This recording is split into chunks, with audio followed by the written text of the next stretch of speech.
పరిశుద్ధ గ్రంథమైన బైబిల్లో కీర్తనకర్త దావీదు గారు మాట్లాడుతూ ఒక చక్కటి మాట అంటారు. చూడండి, 22వ కీర్తన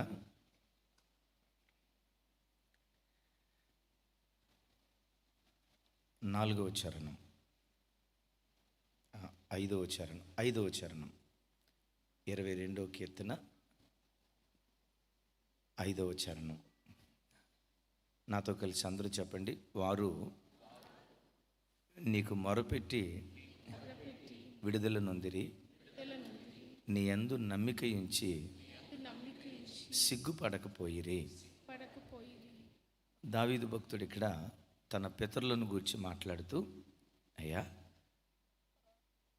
మా పితరుల కాలంలో వారికి కష్టకాలం వచ్చినప్పుడు, ఆపద కాలం, బ్రతుకులో నష్టాలు దుఃఖాలు ఎదురైనప్పుడు, ఆ శ్రమల మధ్యలో నీ వద్దకొచ్చి నీ సన్నిధిలో వాళ్ళు మొరపెట్టారయ్యా. వాళ్ళ మొర మీరు ఆలకించి మా పితరులకు విడుదలిచ్చేవయ్యా అని పితరుల జీవితాల్లో జరిగిన కార్యాలు గుర్తుకు తెచ్చుకుంటూ, వారు నీకు మొరపెట్టి విడుదల పొందారు అంటాడు. అంటే పితరులు దేని ద్వారా విడుదల పొందుకున్నారు? దేవుని సన్నిధిలో మొరపెట్టి ప్రార్థన చేయటం ద్వారా విడుదల పొందుకున్నారు. ఈ మాటలు వింటున్న దేవుని బిడ్డలారా, మీ కుటుంబాల్లో, వ్యక్తిగత జీవితాల్లో, అయ్యా నాకు ఏ సమస్య లేదు అని చెప్పేవాళ్ళు ఎవరు ఇక్కడ లేరు. లోకంలో సామెత చెప్పినట్లుగా అసలు నా బ్రతికే 3 పువ్వులు 6 కాయలుగా చాలా హ్యాపీగా సాగుతుందయ్యా అని చెప్పుకునేటువంటి ఆ పరిస్థితుల్లో భూమి మీద ఎవరూ లేరు. ఎందుకంటే ఒక్కొక్క వ్యక్తికి ఎవరికి ఉండే కష్టం వాళ్ళకుంది, ఎవరికి ఉండే నష్టం వాళ్ళకుంది. ఏ ఇంట్లో ఉండే ఆపద ఆ ఇంట్లో ఉంది. నేను మీతో చెప్పే మాట ఏంటంటే, 21 దినాల ఉపవాస ప్రార్థనలో ఒక చిన్న నోట్స్ తీసుకొని నీ వ్యక్తిగతంగా ఏ ఏ సమస్యలు ఉన్నాయో, అది ఆధ్యాత్మికంగా కానీ ఉద్యోగపరంగా కానీ ఒక్కొక్కటి రాసుకోండి. అలాగే కుటుంబ పరంగా, అది పిల్లల విషయంలో కానీ, భర్త విషయంలో కానీ, భార్య విషయంలో కానీ, ఉద్యోగ విషయంలో కానీ, కుటుంబ పరంగా ఏ సమస్యలు ఉన్నాయో రాసుకోండి. ఆ తర్వాత సంఘపరంగా ఏ ఏ సమస్యలు ఉన్నాయో అవన్నీ రాసుకోండి. అవి ఒక నోట్స్లో పెట్టుకొని ఈ 21 దినాలు దేవుని సన్నిధిలో ప్రతిరోజు ప్రార్థన చేస్తూ ఉండండి. నిశ్చయంగా ఈ 21 దినాలు ప్రార్థనా దినాలు ముగించే లోపే అనేకమైన సమస్యలకు దేవుడు జవాబు ఇవ్వబోతున్నాడు. ఏదైతే జవాబు ఇచ్చాడో దానికి టిక్కా అదే టిక్కు కొట్టుకోండి. ఎస్, ఈ ప్రార్థనకు దేవుడు జవాబు ఇచ్చాడు. ఎస్, ఈ ప్రార్థనకు దేవుడు విడుదలిచ్చాడు. ఎస్, ఈ ప్రార్థనకు నేను ప్రతిఫలాన్ని పొందుకున్నాను అని చెప్పి ఆ ప్రతిఫలం పొందుకున్న తర్వాత దావీదు గారు పాట రాసినట్టుగా మీరు కూడా పాట రాయండి. ఏమని రాశాడు? మా పితరులు నీకు మొరపెట్టి విడుదల పొందారు. ఈ సమయంలో వ్యక్తిగతంగా నీ కుటుంబంలో ఏ సమస్య ఉందో ఒక్క 5 నిమిషాలు ఆ సమస్య దేవుని సన్నిధిలో జ్ఞాపకం చేసుకుంటూ, దేవా, ఈ 21 దినాల ఉపవాస ప్రార్థనా దినాలు ముగించే లోపే వీటికి నేను సమాధానం పొందాలి, మీ వద్ద నుండి వీటికి నేను జవాబు పొందాలి. ఈ సంవత్సరం, గత సంవత్సరంలో మనం చేసిన ప్రార్థనలకు ఎన్నో వాటికి జవాబు ఇచ్చాడు. మరి నిశ్చయంగా ఈ సంవత్సరం ఆ మిగిలిపోయిన సమస్యలకు పరిష్కారాన్ని ఇచ్చిన సంవత్సరంగా దేవుడు చేయునుగాక. మన పితరులు యుద్ధాలు చేసి విడుదల పొందలేదు, కత్తి దూసి జయాన్ని పొందలేదు, యుద్ధ భూమిలోకి వెళ్ళి పోరాడి శత్రువును వాళ్ళు ఓడించలేదు. ఒకటే మాట అంటాడు, వాళ్ళు మొరపెట్టి విడుదల పొందారు. పితరులు మొరపెట్టి ఎలా విడుదల పొందారో ఈ ఉపవాస ప్రార్థనలు కూడా దేవుడు మన సంఘంలో ఎందుకు ఏర్పాటు చేశాడంటే, నీకు నాకు, మన సంఘంలో ఉన్న ప్రతి బిడ్డకు ఒక విడుదల ఇవ్వాలని దేవుడు కోరుకుంటున్నాడు. ఏ బంధకాల్లో నీవు ఉన్నావో నీ బంధకాలు నీకు బాగా తెలుసు. నీ ఇల్లు ఏ బంధకంలో ఉందో అది కూడా నీకు తెలుసు. యేసు నామంలో ఈ ఉపవాస ప్రార్థన ముగింపులో ప్రతి బంధకాన్ని ప్రభు తెంచి మనల్ని స్వతంత్రులుగా ప్రభు మార్చునుగాక. ఒక క్షణం అందరం లేచి నిలబడదాం. వ్యక్తిగతంగా లైవ్లో ఉన్న బిడ్డలు కూడా మీకు వ్యక్తిగతంగా కుటుంబంలో ఏ సమస్య ఉందో, మీకు వ్యక్తిగతంగా కుటుంబంలో ఏ ఇబ్బంది ఉందో ఒక క్షణం ప్రభు వైపు చేతులెత్తి, యేసు నామములో ఇది విడుదల రాత్రిగా నా ప్రభు చేయబోతున్నాడు. యేసు నామములో ఇది విడుదల రాత్రిగా దేవుడు చేయబోతున్నాడు. లైవ్లో ఉన్న బిడ్డలు కూడా ఒక క్షణం మహోన్నతుడైన దేవుని వైపు చేతులెత్తుదాం. మన పితరులు ఇలాగే దేవుని సన్నిధిలో మొరపెట్టి విడుదల పొందారు. పితరులకు విడుదలిచ్చిన దేవుడు, పితరులను స్వతంత్రులుగా మార్చిన దేవుడు, నజరేయుడైన యేసు నామంలో ఈ ప్రార్థనల ద్వారా నీ బంధకాలు దేవుడు తెంచాలని ఆశపడుతున్నాడు. అసలు నీకున్న బంధకం ఏంటో దేవుని సన్నిధిలో మొరపెడుతూ చెప్పు. నీ కుటుంబంలో ఉన్న సమస్య ఏంటో ఎలుగెత్తి దేవునితో నువ్వు పంచుకో. అందరూ నోరు తెరుద్దాం. నువ్వు మౌనంగా ఉంటే దేవుడు మౌనం అయిపోతాడు. నీవు నిశ్శబ్దంగా ఉంటే దేవుడు నిశ్శబ్దం అయిపోతాడు. నేను ఆదివారం మనం విన్నాం కదా, నీవు ఎంత తీవ్రంగా ప్రార్థన చేస్తావో నీ సమస్య విషయంలో కూడా దేవుడు అంతే తీవ్రంగా స్పందిస్తాడు. నోరు తెరుద్దాం. నీవెంత తీవ్రంగా దేవుని దగ్గర ప్రార్థన చేస్తావో, ఎంత తీవ్రంగా దేవుని సన్నిధిలో ప్రార్థన చేస్తావో, ఒక ప్రార్థనాంశం కోసం ఎంత తీవ్రంగా నువ్వు ప్రార్థన చేస్తావో దేవుడు కూడా అదే స్థాయిలో, దేవుడు కూడా అదే శైలిలో నీ సమస్య పట్ల ఆయన స్పందించబోతున్నాడు. ఎలుగెత్తి, అయ్యా సిగ్గుపడదు తమ్ముళ్ళు, మన హృదయాన్ని ప్రభు దగ్గర కొమ్మరించే సమయం. నీ ప్రక్కన ఎవరో ఉన్నారని పట్టించుకోకో. హృదయం తెరిచి, నోరు తెరిచి ప్రభు సన్నిధిలో ప్రార్థన చేయి. అమ్మా స్వరం పెంచుదాం. వెనుకున్న బ్రదర్స్ కూడా, అయ్యా నోరు తెరవాలి.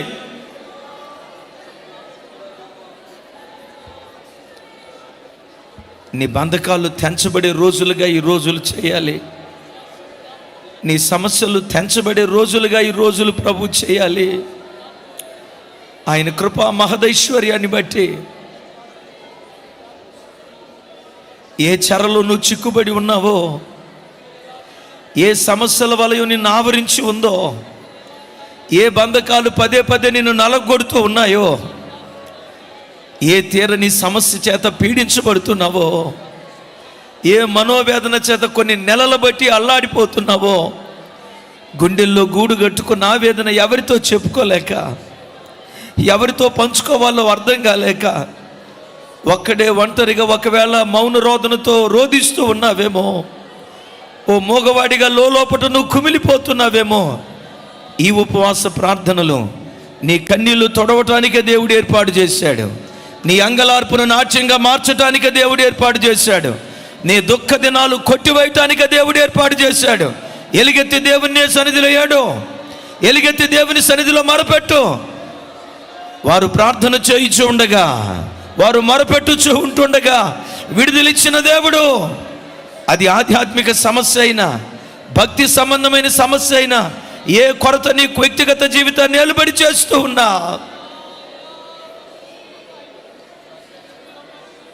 యవన తమ్ముళ్ళారా నోరు తెరవండి. ఒకవేళ ప్రభు దగ్గర పవిత్రంగా బ్రతకాలని ఆశపడినా బ్రతకలేని స్థితిలో లోకం నిన్ను లాగేస్తుందేమో. యేసయ్యా, పాపపు బంధకంలో నేను బిగించబడ్డానయ్యా, పాపమే నా చుట్టూతో చెరగా మారిపోయిందయ్యా, అపవిత్రపు బంధకాల్లో నలిగిపోతున్నానయ్యా. ఈ బంధకాలు తెంచబడాలి. నాశనకరమైన గుంటలో నుండి నేను పైకెత్తబడాలి. జిగటగల దొంగ ఊబిలో నుండి లేవనెత్తబడాలి. దేవా నన్ను లేవనెత్తయ్యా. నా పిల్లల చెరలో ఉన్నారయ్యా.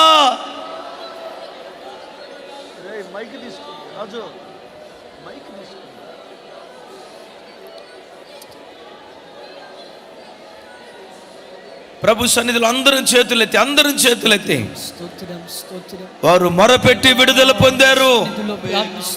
ఈ ఉపవాస ప్రార్థన ద్వారా దేవుడు నీకు విడుదలిచ్చినట్లుగా ఏ సమస్యతో ఉన్నావో, ఏ అనారోగ్యంతో ఉన్నావో, ఏ అపవిత్రత ని నిలుబడి చేస్తుందో, ఏ అనారోగ్యం ని నిలుబడి చేస్తుందో, ఏ పేదరికం ని నిలుబడి చేస్తుందో, నీ ఏ అప్పుల సమస్యని నిలుబడి చేస్తుందో, ఏ భక్తిహీనత నిలుబడి చేస్తుందో, యేసు నామములో ప్రతి సంఖ్యలు తెంచబడాలి, ప్రతి బంధకాలు తెంచబడాలి. విడుదల రాత్రిగా, విడుదల రాత్రిగా, విడుదల రాత్రిగా ప్రభు చేయాలి.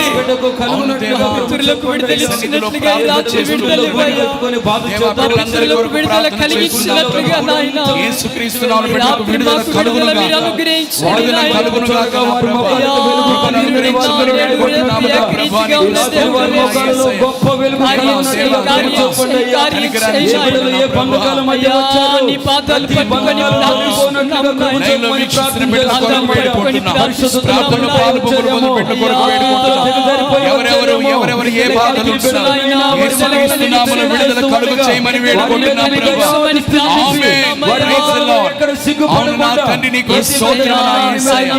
అవును ప్రభువా,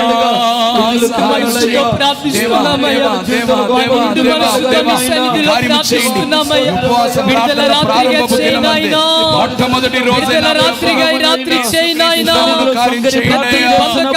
విడుదల పొందాలి మార్చబడ్డాడయ్యా. ప్రతి అపవిత్ర బంధకాలు తెగిపోవాలి స్వామి. ఎలాగోనైనా కార్యమంతుడిగా మార్చబడ్డాడు. కృపను అనుగ్రహించమని వేడుకుంటున్నాం ప్రభువా. నీకు స్తోత్రము నా యేసయ్యా. దాటిపోవద్దయ్యా. అవునయ్యా, మీరు ఆలకించయ్యా. వేడుకుంటున్నాం ప్రార్థన మీరు ఆలకించయ్యా. మా ప్రార్థన మీరు ఆలకించయ్యా. దర్శించమని ప్రార్థన చేస్తున్నామయ్యా. ప్రతిబిడ్డను మీరు దర్శించమని ప్రార్థన చేస్తున్నాం. Praise the Lord. అడుగు దేవుని అడుగు, అడుగు దేవుని అడుగు. దేవుని సన్నిధిలో మొరపెట్టు. నా ప్రభువా, బిడ్డల పట్ల కనికరం చూపండి. ఒకవేళ సెల్ ఫోన్ అలవాటే నిన్ను బానిసగా మార్చిందేమో, యేసుక్రీస్తు నామములో విడుదల, సెల్ ఫోన్ అనే చెరలో ఒకవేళ నీవు ఉన్నావేమో, అనుగ్రహించండి ప్రభువా. విడుదల రాత్రిగా ఈ రాత్రి దేవుడు చేయాలి. విడుదల రాత్రిగా ఈ రాత్రి ప్రభు చేయాలి. రాత్రిగా మీరు ప్రతిష్ఠ కొరకు ప్రార్థన చేస్తున్నాం.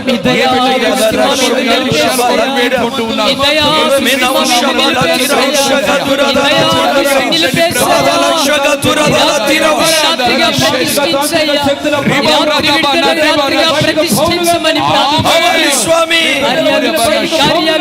ఆర్థిక బంధకాలు తెంచబడాలి, అపవాది బంధకాలు తెంచబడాలి, అనారోగ్య బంధకాలు తెంచబడాలి. ప్రభువా, మీరు కార్యం చేయమని వేడుకుంటున్నాము నా ప్రభువా. మిత్రులు మీ సన్నిధిలో ప్రార్థించినప్పుడు ఎలా కార్యాలు రాత్రి మా ప్రార్థన ద్వారా కార్యం చేయ్యా. రాత్రి మా ప్రార్థన ద్వారా కార్యం చేయ్యా. ప్రతి బంధకాలు తెంచివేయబడాలి స్వామి. అయ్యా, మా ప్రార్థన మీరు ఆలకించండి దేవా. మా ప్రార్థన మీరు ఆలకించండి. ఆశీర్వదించండి ప్రభువా. తప్పకుండా బిడ్డలను మీరు దీవించండి. యేసయ్యా, మమ్మలను దాటి వెళ్ళకుండా ఆయన. యేసయ్యా, మమ్మలను దాటి వెళ్ళకుండా ఆయన. నీ పాదాలు పట్టుకుని అంగలారుస్తూ వేడుకుంటున్నాం. యేసు నామములో పొంది ఉన్నాం తండ్రి. విరిగి నలిగిన హృదయముతో దేవదేవుని సన్నిధిలో, విరిగి నలిగిన హృదయముతో దేవదేవుని సన్నిధిలో అనిశము ప్రార్థించిన కలుగు ఈవులు మనకెన్నో. అనిశము ప్రార్థించిన మనకెన్నో కలుగు ఈవులు మనకెన్నో. రండి యెహోవాను గూర్చి ఉత్సాహగానము చేసెదము. రండి యెహోవాను గూర్చి ఉత్సాహగానము చేసెదము. ఆయనే మన పోషకుడు, నమ్మదగిన దేవుడని. ఆయనే మన పోషకుడు, నమ్మదగిన దేవుడని. ఆహా హల్లెలూయా, ఆహా హల్లెలూయా, ఆహా హల్లెలూయా.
ఉత్సాహగానము చేసెదము. రండి యెహోవాను గూర్చి ఉత్సాహగానము చేసెదము. ఆయనే మన పోషకుడు, నమ్మదగిన దేవుడని. స్వరమెత్తి ఆయనే మన పాడుకుందాం. నమ్మదగిన దేవుడని, ఆయనే మన పోషకుడు, నమ్మదగిన దేవుడని, ఆయనే మన పోషకుడు, నమ్మదగిన దేవుడని. ఆహా హల్లెలూయా, ఆహా హల్లెలూయా, ఆహా హల్లెలూయా, ఆహా హల్లెలూయా, ఆహా హల్లెలూయా, ఆహా హల్లెలూయా. ఆయనే మన పోషకుడు, నమ్మదగిన దేవుడని. ఆయనే మన పోషకుడు, నమ్మదగిన దేవుడని. ఆయనే మన పోషకుడు, నమ్మదగిన దేవుడని. ఆయనే మన పోషకుడు, నమ్మదగిన దేవుడని.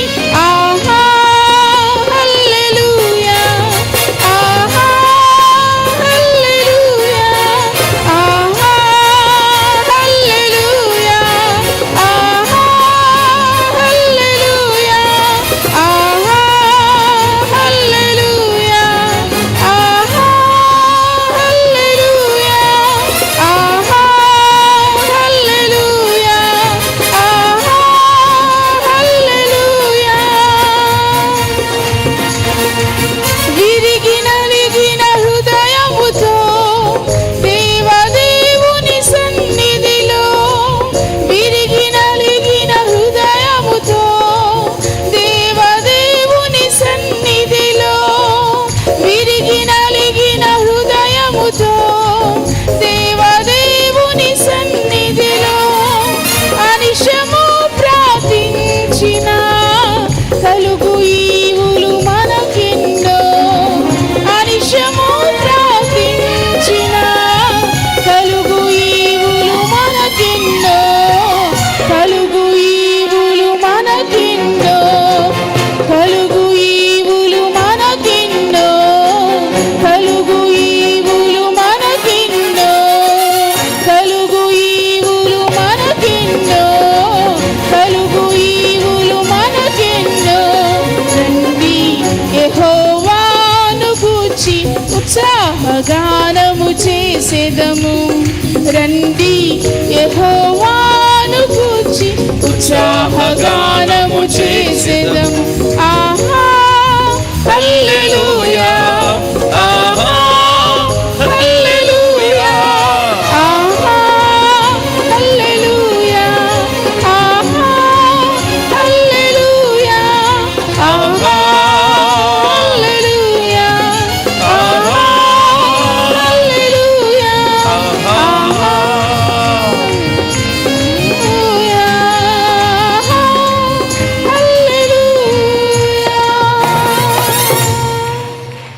ఆమేన్. అందరం ఒక క్షణం మోకరించుదాం. కుడి చేతితో బైబిల్ పట్టుకుందాం. ఈ 21 దినాల ఉపవాస ప్రార్థనలో సాయంత్రం పూట అపోస్తలుడైన పౌలు గారి జీవితాన్ని గురించి మనతో మాట్లాడి బలపరుచున్నట్లుగా అందించబడి ఈ వర్తమానాలు రాగల కాలాల్లో లక్షల లక్షల కొలది ప్రజలు వీక్షించి ఆశీర్వదించబడినట్లుగా ఆ రీతిగా ప్రతిరోజు ప్రభు మనతో మాట్లాడాలి.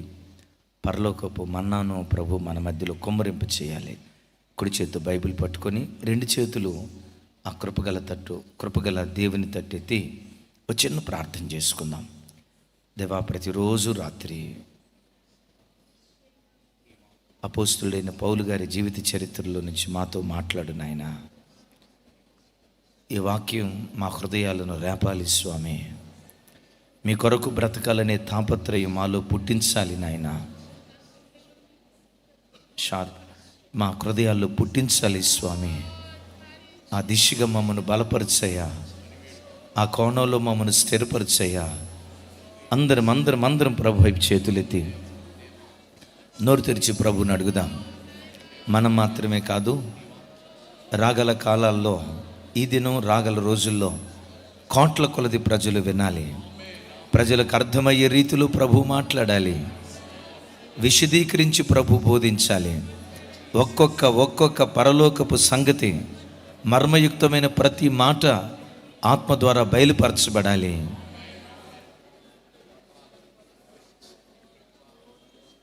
యేసు నామములో ప్రార్థించి పొంది ఉన్నాం తండ్రి, ఆమేన్. దయచేసి అందరూ కూర్చోండి.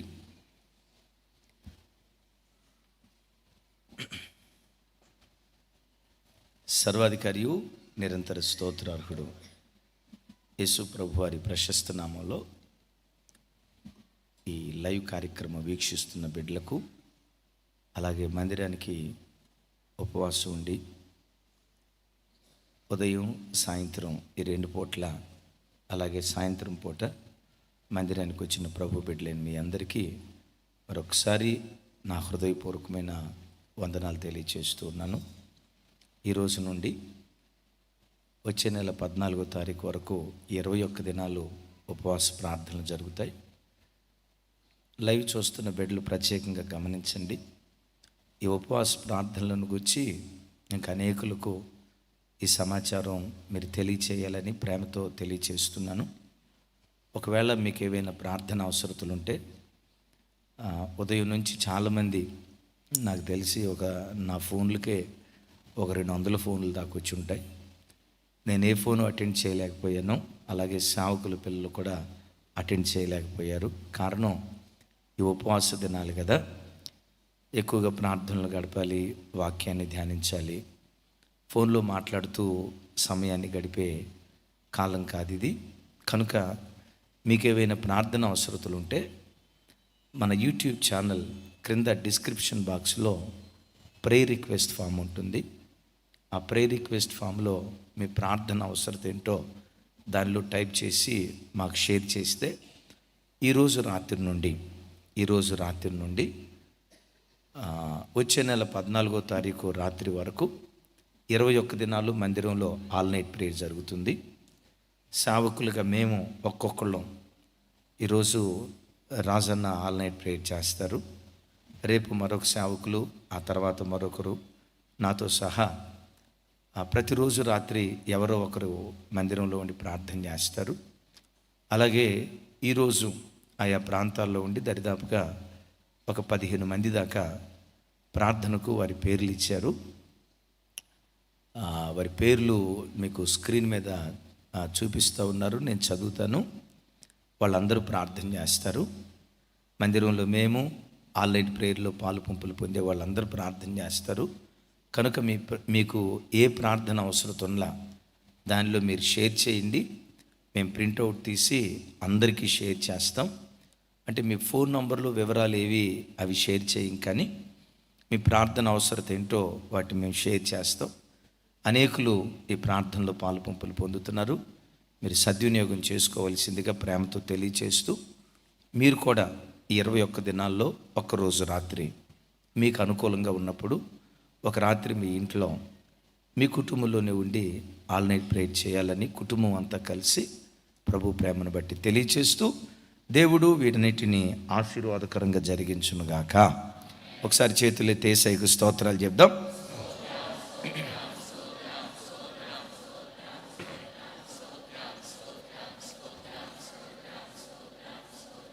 Amen, amen. వాళ్ళ పేర్లు నేను చివరిలో చదువుతాను, లాస్ట్లో చదువుతాను. మంచిది. ప్రపంచ దేశాల్లో పేరుగాంచిన ఒక గొప్ప దైవ సేవకుడు ఉన్నారు. ఆయన పేరు చార్లెస్ స్పర్జన్. మీరు వినే ఉంటారు. ఆ దైవ సేవకుని ఫోటో క్రిస్టియన్ లిటరేచర్లో అక్కడక్కడ మీరు గమనించే ఉంటారు.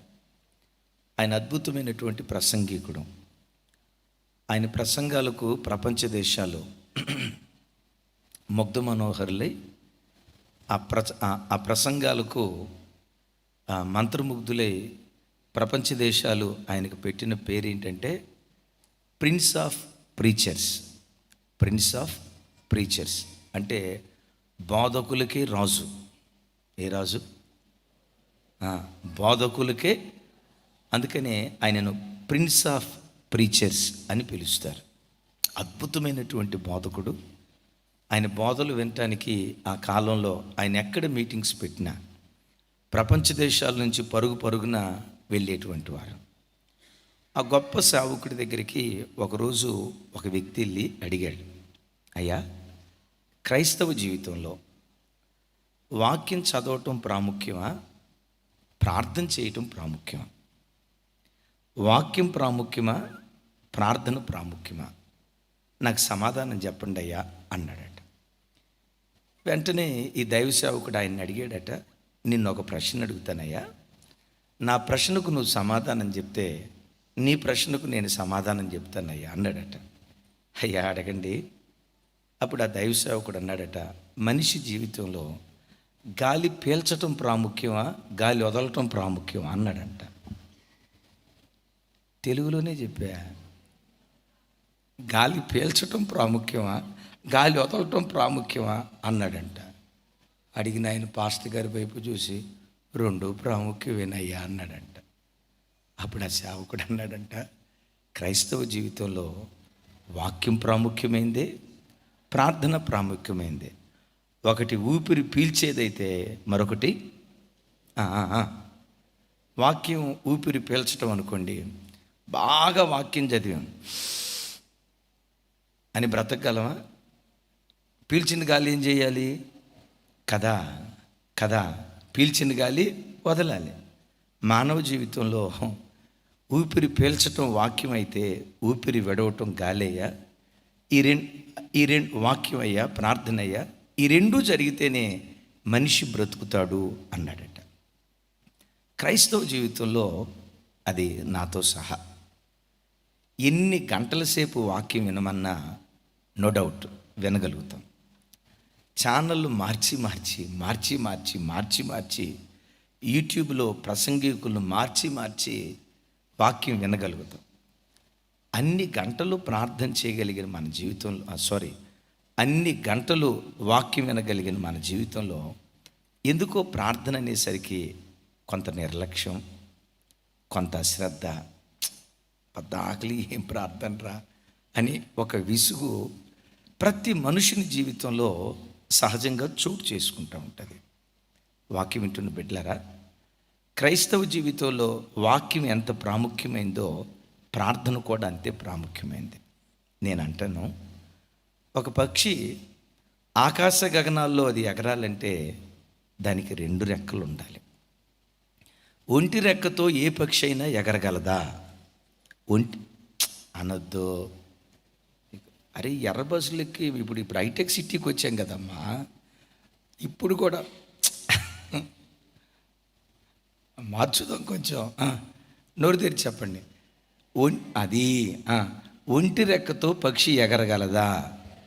ఒక పక్షి ఆకాశ గగనాల్లో ఎగరాలంటే రెండు రెక్కలు ఉండాలి.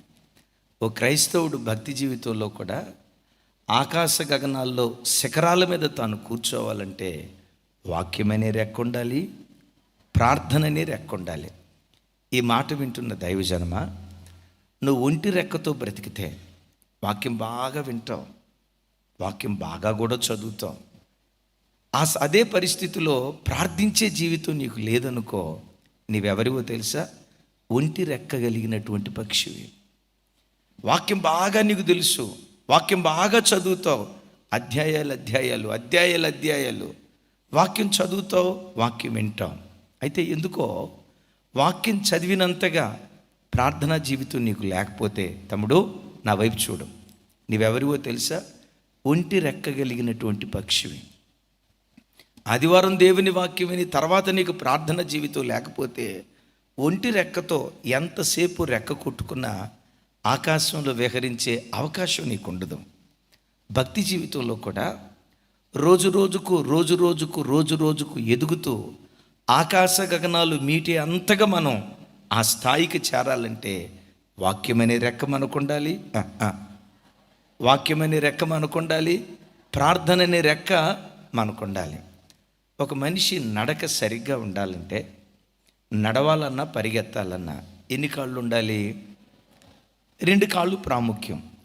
ఈ 2 కాళ్ళలో ఒక కాలు లేదనుకోండి, ఒంటి కాలుతో ఒక మనిషి ఉన్నాడు అనుకోండి, ఆ మనిషి నడక ఎట్లుంటుంది చెప్పాలి. ఆ మనిషి నడక ఎట్లుంటుందంటే కుంటి నడకలాగా ఉంటుంది.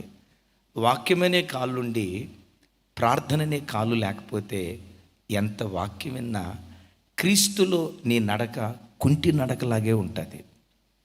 ఎంత వాక్యం విన్నా అవిటి నడతతోనే నువ్వు నడుస్తావు. నీ నడక సరిగ్గా ఉండాలంటే వాక్యపు అనుభవం, ప్రార్థన అనుభవం, ఈ 2 కాళ్ళు నీ జీవితంలో ఉంటే చక్కగా క్రీస్తులో నడుచుకుంటూ వెళ్ళే వ్యక్తిగా బ్రతకటానికి ఈ 2 కాళ్ళు నిన్ను బలపరుస్తాయి. ఒక వ్యవసాయదారుడు పొలాన్ని సాగుబడి చేయటానికి, పొలాన్ని దున్నటానికి ఎద్దుల బండి కట్టినప్పుడు ఆ అరకకు ఎన్ని ఎద్దులు ఉంటాయి చెప్పాలి. ఆ అరకకు ఎన్ని ఎద్దులు ఉంటాయి? ఆ అరకకు 2 ఎద్దులు ఉంటాయి. అలాగే సంఘమనే పొలాన్ని సేవకుడు దున్నాలన్నా, సంఘమనే పొలంలో నుండి శ్రేష్టమైన పైరు రావాలన్నా, నీ హృదయసేమనే పొలంలో నుండి చక్కటి పంట నీలో నుంచి బయలుదేరాలన్నా 2 ఎద్దులు ఉండాలి సుమి. ఏంటి ఆ ఎద్దులు? ఒక ఎద్దు ప్రార్థన అయితే మరొక ఎద్దు దేవుని వాక్యం అనే ఎద్దు. వాక్యము, ప్రార్థన, ఈ 2 ఎద్దులు సమజోడిలో వెళ్తూ ఉంటే నీలో ఉన్న ప్రతి కలుపు మొక్క పెరికివేయబడుతుంది. వేయబడిన విత్తనం మొలకెత్తుతుంది. 30 దొంతులుగా, 60 దొంతులుగా, 100 ఫలించడానికి దేవుడు కృప చూపిస్తాడు. చెప్దాం హల్లెలూయా. నా ఆశ, నా ప్రార్థన, ఈ ఉపవాస ప్రార్థనల ద్వారా మన మందిరంలో ధారాళంగా దేవుని వాక్యం వినిపించబడుతుంది. వాటితో పాటు ఈ ఉపవాస ప్రార్థనల ద్వారా మన కుటుంబాలలో, లైవ్ చూస్తున్న కుటుంబాల్లో ఆధ్యాత్మికంగా, శారీరకంగా, ఆర్థికంగా ప్రతి విషయంలో ప్రతి కుటుంబం 30 దొంతులుగా, 60 దొంతులుగా, 100 ఫలించడానికి దేవుడు కృప చూపించునుగాక. ఆమేన్. మంచిది.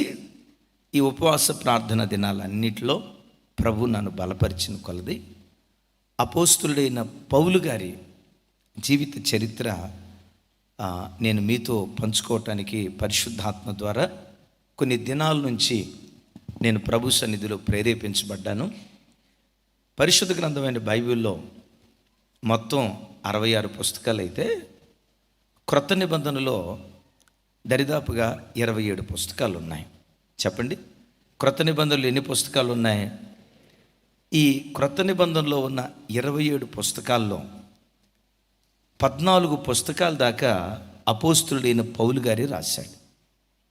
27 పుస్తకాల్లో 14 పుస్తకాల దాకా అపోస్తులుడైన పౌలు గారి రాశాడు. అంటే ఇంకో కోణంలో చెప్పాలంటే క్రొత్త నిబంధనలో హాఫ్ ఆఫ్ ద బైబిల్, క్రొత్త నిబంధనలో హాఫ్ ఆఫ్ ద బైబిల్ ఒక్క వ్యక్తి అపోస్తులుడైన పౌలు గారు రాశాడు.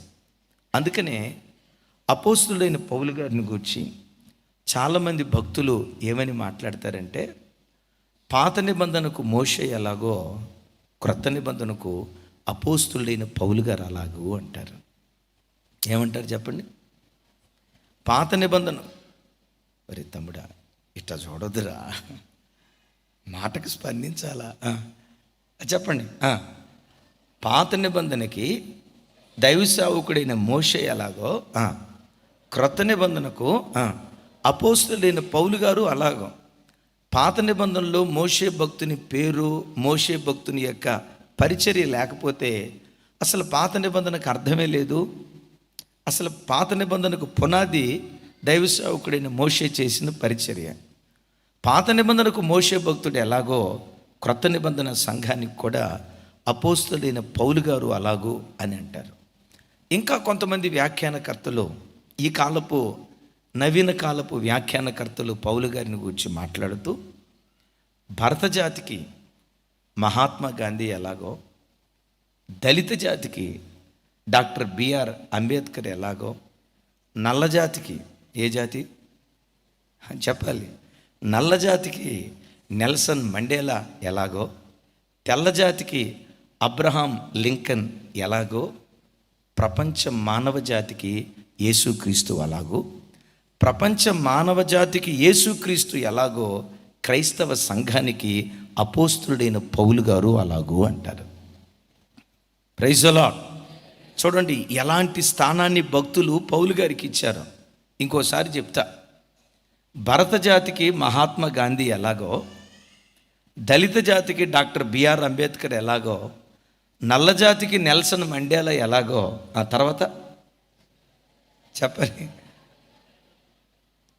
మంద కాదు అనుకోవద్దు, చెప్పాలి, తెల్ల జాతికి అబ్రహాం లింకన్ ఎలాగో, మానవ జాతికి ప్రభు అయిన యేసుక్రీస్తు వారు అలాగో. ప్రపంచ చరిత్రను మార్చిన వ్యక్తి మనం ఆరాధించే క్రీస్తు ప్రభువారు. మానవ జాతికి యేసుక్రీస్తు ప్రభువారు ఎలాగో క్రైస్తవ సంఘానికి అపోస్తులైన పౌలు గారు అంతా అంటారు. సో అంత గొప్ప భక్తుని యొక్క జీవితం ఒక్కొక్కటి నేను మీతో పంచుకుంటాను. చక్కగా నోట్స్ రాసుకునే వాళ్ళు రాసుకోండి. నిశ్చయంగా మీరు నోట్స్ రాసుకుంటే మీ తర్వాత మీ మానవ సంతానం, మీ ముని మానవ సంతానం ఉందో చూసారా, ఈ పుస్తకాలు లక్షల రూపాయలు పెట్టి కొనుక్కుంటారు, మీ పాత పుస్తకాలు. కనుక చక్కగా ఈ వాల్యుబుల్ నోట్స్ మీరు రాసుకుంటూ భావితరాలకు మీరు అందించాలని ప్రేమతో తెలియచేస్తున్నాను. యేసయ్య మనతో మాట్లాడును గాక. ముందుగా చెప్తాను, నోట్స్ రాసుకునే ముందు ఒక క్షణం నా వైపు చూడండి. అసలు పౌలు గారి పేరేంటి? ఆయన అరే ఆగమ్మా, రైట్, పౌలు గారి పేరేంటి? పౌలు గారు ఎక్కడ పుట్టాడు? అసలు ఆయన స్వస్థలం ఏది? చిన్నతనంలో ఎక్కడ పెరిగాడు? మనకలాగా ఆయనకు వాక్యం చెప్పినటువంటి గురువుగారు ఎవరు? అసలు ఆ గురువుగారి దగ్గర ఎట్లా పెరిగాడు? అపోస్తులైన పౌలు గారి తల్లి తండ్రి వాళ్ళ పేరేంటి? ఈ విషయాలన్నీ కూడా ముందు మీకు నోట్స్ ఇస్తాను. ఆ తర్వాత నేరుగా దేవుని యొక్క వాక్యంలోకి మనం వెళ్దాం. అపోస్తులైన పౌలు గారు మారక మునుపు ఆయన పేరు ఇందాక తల్లి చెప్పారు. ఆ తల్లే కాదు, సండే స్కూల్లో ఉన్న పిల్లోడు కూడా చెప్తాడు. అసలు ఆయన ఒరిజినల్ పేరు సౌలు. బైబిల్లో సౌలు అనే పేరు కలిగిన మొట్టమొదటి వ్యక్తి ఎవరు?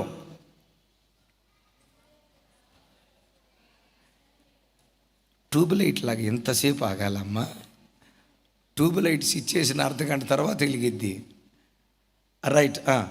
అపోస్తులైన పౌలు గారి పాత పేరు సౌలు. బైబిల్లో సౌలు అని పేరు కలిగిన మొట్టమొదటి వ్యక్తి ఎవరు కదా? ఆయన ఇశ్రాయేలీల మొట్టమొదటి రాజు. రైట్. అపోస్తులైన పౌలు గారి జన్మస్థలం ఎక్కడ పుట్టాడు? నోట్స్ రాసుకునే వాళ్ళు రాసుకుని.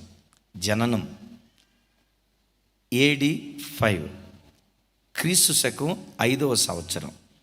అంటే ఖచ్చితంగా అని కాదు, కానీ అప్రాక్సిమేట్గా కొంచెం అటు ఇటుగా అప్రాక్సిమేట్గా క్రీస్తు శకం 5వ సంవత్సరంలో పుట్టాడు. కిలికియా రాష్ట్రంలో తార్సు అనే పట్టణంలో అపోస్తులైన పౌలు గారు పుట్టారు. ప్రస్తుత కాలంలో దాన్ని తార్సు అని పిలవట్లేదు, కానీ ఈ తార్సు అనే పట్టణం ప్రస్తుతం ఏ ప్రాంతంలో ఉంది అంటే టర్కీ అనే ఒక దేశం ఉంది. ఏ పేరు ఆ దేశం పేరు? చెప్పాలి. ఎంతమంది ఉన్నారు ఆ దేశం పేరు? ఆ దేశం పేరు వెనకపోయినా టర్కీ కోళ్ళు కూర్చుని ఉంటారు. టర్కీ కోళ్ళు అంటారు చూసారా? రైట్. ఆయన ప్రస్తుతం టర్కీ అనే దేశానికి చెందినటువంటి వాడు. క్రీస్తు శకం 5వ సంవత్సరంలో పుట్టాడు. రైట్. నెక్స్ట్, ఆయన జననం, ఆయన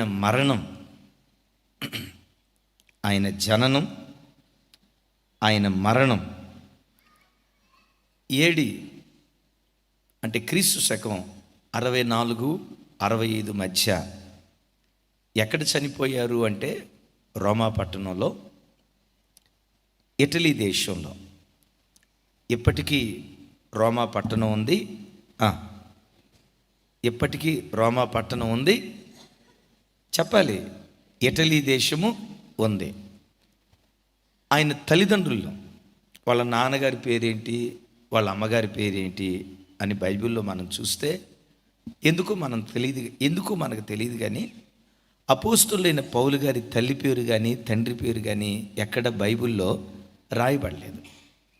ఆయన కుటుంబ నేపథ్యాన్ని గురించి బైబిల్లో చూసేటప్పుడు ఆయనకు ఒక సహోదరు ఉన్నట్లు, ఆ సహోదరికి ఒక కుమారుడు ఉన్నట్లు, ఆ మేనల్లుడు యెరూషలేములో ఉన్నట్లు, అపోస్తులైన పౌలు గారు ఆపదలో ఉంటే తన మేనల్లుడి ద్వారా ఒక సమాచారం అందించడాన్ని బట్టి మరణంలో నుండి అపోస్తులైన పౌలు గారు దాటించబడినట్లు పరిశుద్ధ గ్రంథంలో రాయబడి ఉంది. కానీ అతని తల్లి పేరు కానీ తండ్రి పేరు కానీ ఈ వివరాలేవి బైబిల్లో ప్రస్తావించబడలేదు. బైబిల్లో ప్రస్తావించబడలేదు కాబట్టి ఇంటర్నెట్లోకి వెళ్ళి వాళ్ళ అమ్మ పేరేంటి, వాళ్ళ నాన్న పేరేంటి అని వెతికి మీకు చెప్పాను అనుకోండి, పౌలు గారు అంటాడు, ఒక చోట అంటాడు, ఒరి బుద్ధి లేని వాళ్ళారా, విపరీతమైన వంశావళి జోలి మీరు వెళ్ళొద్దు, అవసరమైన బైబిల్లో రాయబడి ఉన్నాయి, వాటితో మీరు తృప్తి పడండి అంటాడు. ఒకవేళ పౌలు గారి అమ్మ పేరేంటి నాన్న పేరేంటి తెలుసుకోవాలనుకుంటే తెలుసుకోవాలని ప్రయత్నం చేసే వాళ్ళందరినీ పౌలు గారు ఏమంటాడంటే ఒరే బుద్ధి లేని వాళ్ళారా అంటాడు. సో బైబిల్లో రాయబడలేదు కాబట్టి ఇక దాన్ని తెలుసుకునే ప్రయత్నం మనం, దేవుడు మూతేసినాటిని మూత తెరిస్తే ఫిలిష్తీయులకు రహస్య స్థలాల్లో కట్టలు వచ్చినాయి. సో దీన్ని ఇట్లాగే మూతేసి ఉంచుదాం. తల్లి పేరు తండ్రి పేరు కుటుంబ నేపథ్యం రాయబడలేదు. రైట్. నెక్స్ట్ ఆయన విద్యాభ్యాసం, మతం యోధా మతం, బెన్యామీను గోత్రీకుడు, పరిసయ్యులనే నిష్ఠ కలిగిన తెగకు చెందినటువంటి వాడు. పరిసయ్యులనే నిష్ఠ కలిగిన తెగకు చెందినటువంటి వాడు. ఎస్. ఆఖరిది విద్యాభ్యాసం. ఇంకొక మాట కూడా రాసుకోండి ఇక్కడ. విద్యాభ్యాసం యెరూషలేం పట్టణంలో గమాలియేల్ యూనివర్సిటీలో, యూనివర్సిటీ ఆఫ్ గమలియేల్ అని పిలుస్తారు. కొంతమంది స్కూల్ ఆఫ్ గమలియేల్ అని కూడా పిలుస్తారు.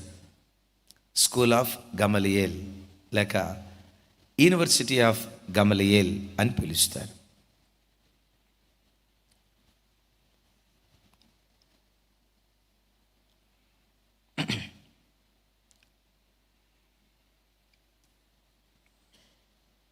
యేసయ్యకు మహిమ కలుగును గాక. మెట్టుకు అతని తల్లిదండ్రుల నేపథ్యం బైబిల్లో రాయబడకపోయినా ఒకటి ఖచ్చితంగా చెప్పొచ్చు, తల్లిదండ్రుల పేరు బైబిల్లో రాయబడకపోయినా ఒకటి ఖచ్చితంగా చెప్పొచ్చు. ఏంటంటే ఆ తల్లిదండ్రులు చాలా భక్తి కలిగిన వాళ్ళు అని ఖచ్చితంగా చెప్పొచ్చు. ఆ తల్లిదండ్రులు చాలా భక్తి కలిగిన వాళ్ళు అని ఎట్లా మీరు చెప్తారయ్యి అంటే బైబిల్లో 2 ఆధారాలు మీకు చూపిస్తాను. ఒకసారి మీ బైబిల్ తెరవండి. ఫిలిప్పీలకు రాసిన పత్రిక, అందరూ చూడండి, 3వ అధ్యాయం 5వ వచనం. అపోస్తుల కార్యాలు 22వ అధ్యాయం 3వ వచనం. ఈ 2 నేను మీకు చదివి వినిపిస్తాను. నాతో కలిసి అందరి మాట చెప్పండి. 8వ దినమున సున్నతి పొంది తిని, ఎస్ పెద్దగా చెప్పాలి, ఇశ్రాయేలీల వంశపు వాడనై బెన్యామీను గోత్రములో పుట్టి హెబ్రీయుల సంతానమైన హెబ్రీయుడనై ధర్మశాస్త్ర విషయము పరిసయుడనై. చాలు హల్లెలూయా. ఏమని మాట్లాడతాడు? 8వ దినమున నేను సున్నతి పొంది తిని. నేను అడుగుతాను, 8వ దినాన ఉన్న ఈ పౌలు చాలా పసివాడు కదా, సున్నతి అంటే ఏంటో ఆ జ్ఞానం అతనికి లేదు కదా. అతనికి సున్నతి కార్యక్రమం ధర్మశాస్త్రానుసారంగా 8వ దినాన జరిగింది అంటే తల్లిదండ్రుల ప్రమేయాన్ని బట్టి జరిగి ఉంటుందా, అపోస్తులైన పౌలు గారి భక్తిని బట్టి జరిగి ఉంటుందా కదా? అంటే ఇక్కడ మనకు అర్థమయ్యే మాట ఏంటంటే అపోస్తులైన పౌలు గారి తల్లిదండ్రుల పేరు రాయకపోయినా ఒకటి ఖచ్చితం, ఆ తల్లి తండ్రి ధర్మశాస్త్ర విషయంలో చాలా నిష్ట కలిగినటువంటి వాళ్ళు. సున్నతి చేయబడాలనే సున్నతి ఆచారం అబ్రహాము నుండి ప్రారంభమైంది కదా. యేసుక్రీస్తు వారిని కూడా 8వ దినాన దేవాలయానికి తీసుకుని వెళ్ళి సున్నతి జరిగించినట్లుగా యోసేపు మరియల దగ్గర బైబిల్లో మనం చూస్తాం కదా. 8వ దినానే దేవుని మందిరానికి తీసుకుని వెళ్ళి పౌలుకు సున్నతి జరిగించారు అంటే పౌలు అమ్మ కానీ నాన్న కానీ దేవుని వాక్యాన్ని పాటించే విషయంలో చాలా ఖచ్చితమైనటువంటి వాళ్ళు అని చెప్పడంలో సందేహం లేదు. సరే, తల్లిదండ్రులు భక్తి కలిగిన వాళ్ళు అని దాన్ని రుజువుపరచడానికి బైబిల్లో ఇంకొక బలమైన ఆధారం ఏంటంటే, ఆయన యవ్వన వయసుకు వచ్చిన తర్వాత ధర్మశాస్త్రాన్ని పారాయణం చేయటానికి ధర్మశాస్త్రాన్ని బోధించే వ్యక్తులు ఆ కాలంలో చాలామంది ఉన్నారు. అయితే వీటన్నిటిలో సుప్రీం యూనివర్సిటీ ఏదంటే యెరూషలేములో ఉన్న యూనివర్సిటీ ఆఫ్ గమలియేల్. ఆ కాలంలో ధర్మశాస్త్రాన్ని బోధించే వారిలో ఒక అద్భుతమైన వర్తమానికుడు, ధర్మశాస్త్రాన్ని చక్కగా బోధించగలిగిన ఆ శాస్త్రి ఎవరై అంటే గమలియేల్. అపోస్తులైన పౌలు గారి తల్లిదండ్రులు ఎక్కడికి పడితే అక్కడికి ధర్మశాస్త్రాన్ని నేర్చుకోవటానికి పంపించకుండా ధర్మశాస్త్రాన్ని ప్రకటించే విషయంలో ఏ సేవకుడు నిష్ణాతుడో ఆ నిష్ణాతుడైన గమాలియేలు దగ్గరికి పంపించి అక్కడ దేవుని వాక్యపు బోధ నేర్చుకునేటట్లుగా పురికొల్పినట్లుగా వాక్యంలో మనం చూస్తూ ఉన్నాం. ఇది అపోస్తుల కార్యం 22వ అధ్యాయం చూడండి, 3వ వచనంలో రాసి ఉంటుంది. నాతో కలిసి చెప్పండి. నేను కిలికియాలోని తార్సులో పుట్టిన యూదుడను, అయితే ఈ పట్టణములో, ఏ పట్టణంలో, ఏ పట్టణంలో పౌలు గారు ఈ ప్రసంగం ఎక్కడ చేశాడంటే యెరూషలేములో ఉండి చేశాడు. యెరూషలేములో ఉండి చేశాడు. ఇది 22వ అధ్యాయం అపోస్తుల కార్యాల్లో రాసి ఉంటుంది. అందుకని ఇక్కడ అంటాడు, నేను పుట్టిందేమో కిలికియాలో తార్సు అనే పట్టణంలో పుట్టా, నేను పెరిగింది మాత్రం ఈ పట్టణంలో పెరిగాను అంటాడు. ఏ పట్టణం? యెరూషలేం పట్టణంలో పెరిగాను. యెరూషలేం పట్టణంలో ఎవరి దగ్గర పెరిగేవయ్యి అంటే గమాలియేలు పాదముల యొద్ద నేను పెరిగాను అని మాట్లాడతాడు. యేసయ్యకు మహిమ కలుగును గాక. ఒక్క క్షణం ఇక నా వైపు చూడండి బిడ్డలారా. ప్రపంచ క్రైస్తవ జాతికి అపోస్తులైన పౌలు వారు ఒక మంచి భక్తి కలిగిన తల్లిదండ్రుల చేత అందించబడిన ఆణిముత్యం అని చెప్పటంలో సందేహం లేదు. ఇంత భక్తిభావాలు కలిగిన వాడు, ధర్మశాస్త్రంలో ఇంత నిష్ట కలిగిన వాడు, ధర్మశాస్త్ర విషయంలో ఇంత అనింద్యుడిగా బ్రతికిన ఈ పౌలు ఇంత అనింద్యుడిగా బ్రతకటానికి కలిగిన కారణం చెప్పకనే చెప్పాలి. అతని కన్న తల్లి, అతని కన్న తండ్రి చాలా ప్రత్యేకమైన వాళ్ళు. పౌలును పెంచే విషయంలో, పౌలుకు భక్తి బేజాన్ని నేర్పే విషయంలో అంత జాగ్రత్త తీసుకున్నట్లుగా వాక్యంలో మనం చూస్తూ ఉన్నాం. ఈ మాట వింటున్న ప్రభు బిడ్డలారా, ఏ కుటుంబమైనా మీరు గమనించండి, సమాజానికి ఒక ఆశీర్వాదకరమైన వ్యక్తులు బయలుదేరేది కుటుంబ వ్యవస్థలో నుండే. ప్రవక్తలు బయలుదేరినా, పరిపాలకులు బయలుదేరినా, సుగుణాలు కలిగిన వ్యక్తులు బయలుదేరినా ఎక్కడి నుంచి బయలుదేరతారంటే కుటుంబ వ్యవస్థలో నుంచే బయలుదేరుతారు. నేను అప్పుడప్పుడు చెప్తా కదా, హీరోలైనా, నీరోలైనా, జీరోలైనా కుటుంబ వ్యవస్థలో నుంచి పుట్టుకొస్తారు. ఈ వాక్యం వింటున్న బిడ్డలారా, నీ కుటుంబంలో నుండే, అది ఏ భార్యాభర్తలైనా కావచ్చు, ఏ సంఘానికి వెళ్ళే భార్యాభర్తలైనా కావచ్చు, ఏ తల్లిదండ్రులైనా కావచ్చు, ఒక ఇంటిలో నుండే హీరోలైనా పుట్టుకొస్తారు, నీరోలైనా పుట్టుకొస్తారు, ఎందుకు పనికిరాని జీరోలైనా పుట్టుకొస్తారు. నా ప్రార్థన, మన కుటుంబాలలో నుండి నీరో లాంటి నియంతలు పుట్టుకురాకూడదు. మన కుటుంబాలలో నుండి ఎందుకు పనికిరాని జీరోలు పుట్టుకురాకూడదు. మన కుటుంబాలలో నుండి ప్రపంచాన్ని ప్రభావితం చేసే ప్రయోజనకరమైన వారిని దేవుడు పుట్టించునుగాక. అలా పుట్టించాలి అంటే ఏమనుకోవద్దు, ఆమెనంటే సరిపోదక్క, ఆమెనేముంది 2 అక్షరాలు కేల్ కథం అయిపోయింది, ఆమెనంటే సరిపోదు. బైబిల్లో ఒక మాట రాసింది. ఏమని రాసిందో తెలుసా? తల్లి ఎట్టిదో బిడ్డ అట్టిదే అని రాసింది. తల్లి ఎట్టిదో బిడ్డ అట్టిదే అని రాసింది. వాక్యం వింటున్న తల్లిదండ్రులారా, నీ గర్భంలో పిల్లలు రూపాంతరం చెందుతారు చూసావు. వాళ్ళు తల్లి గర్భంలో ఉన్నది మొదలుకొని మీ భార్యాభర్తలు మాట్లాడే మాటలు వాళ్ళు వింటూ ఉంటారు. మీ భార్యాభర్తల సంభాషణ వాళ్ళు వింటూ ఉంటారు.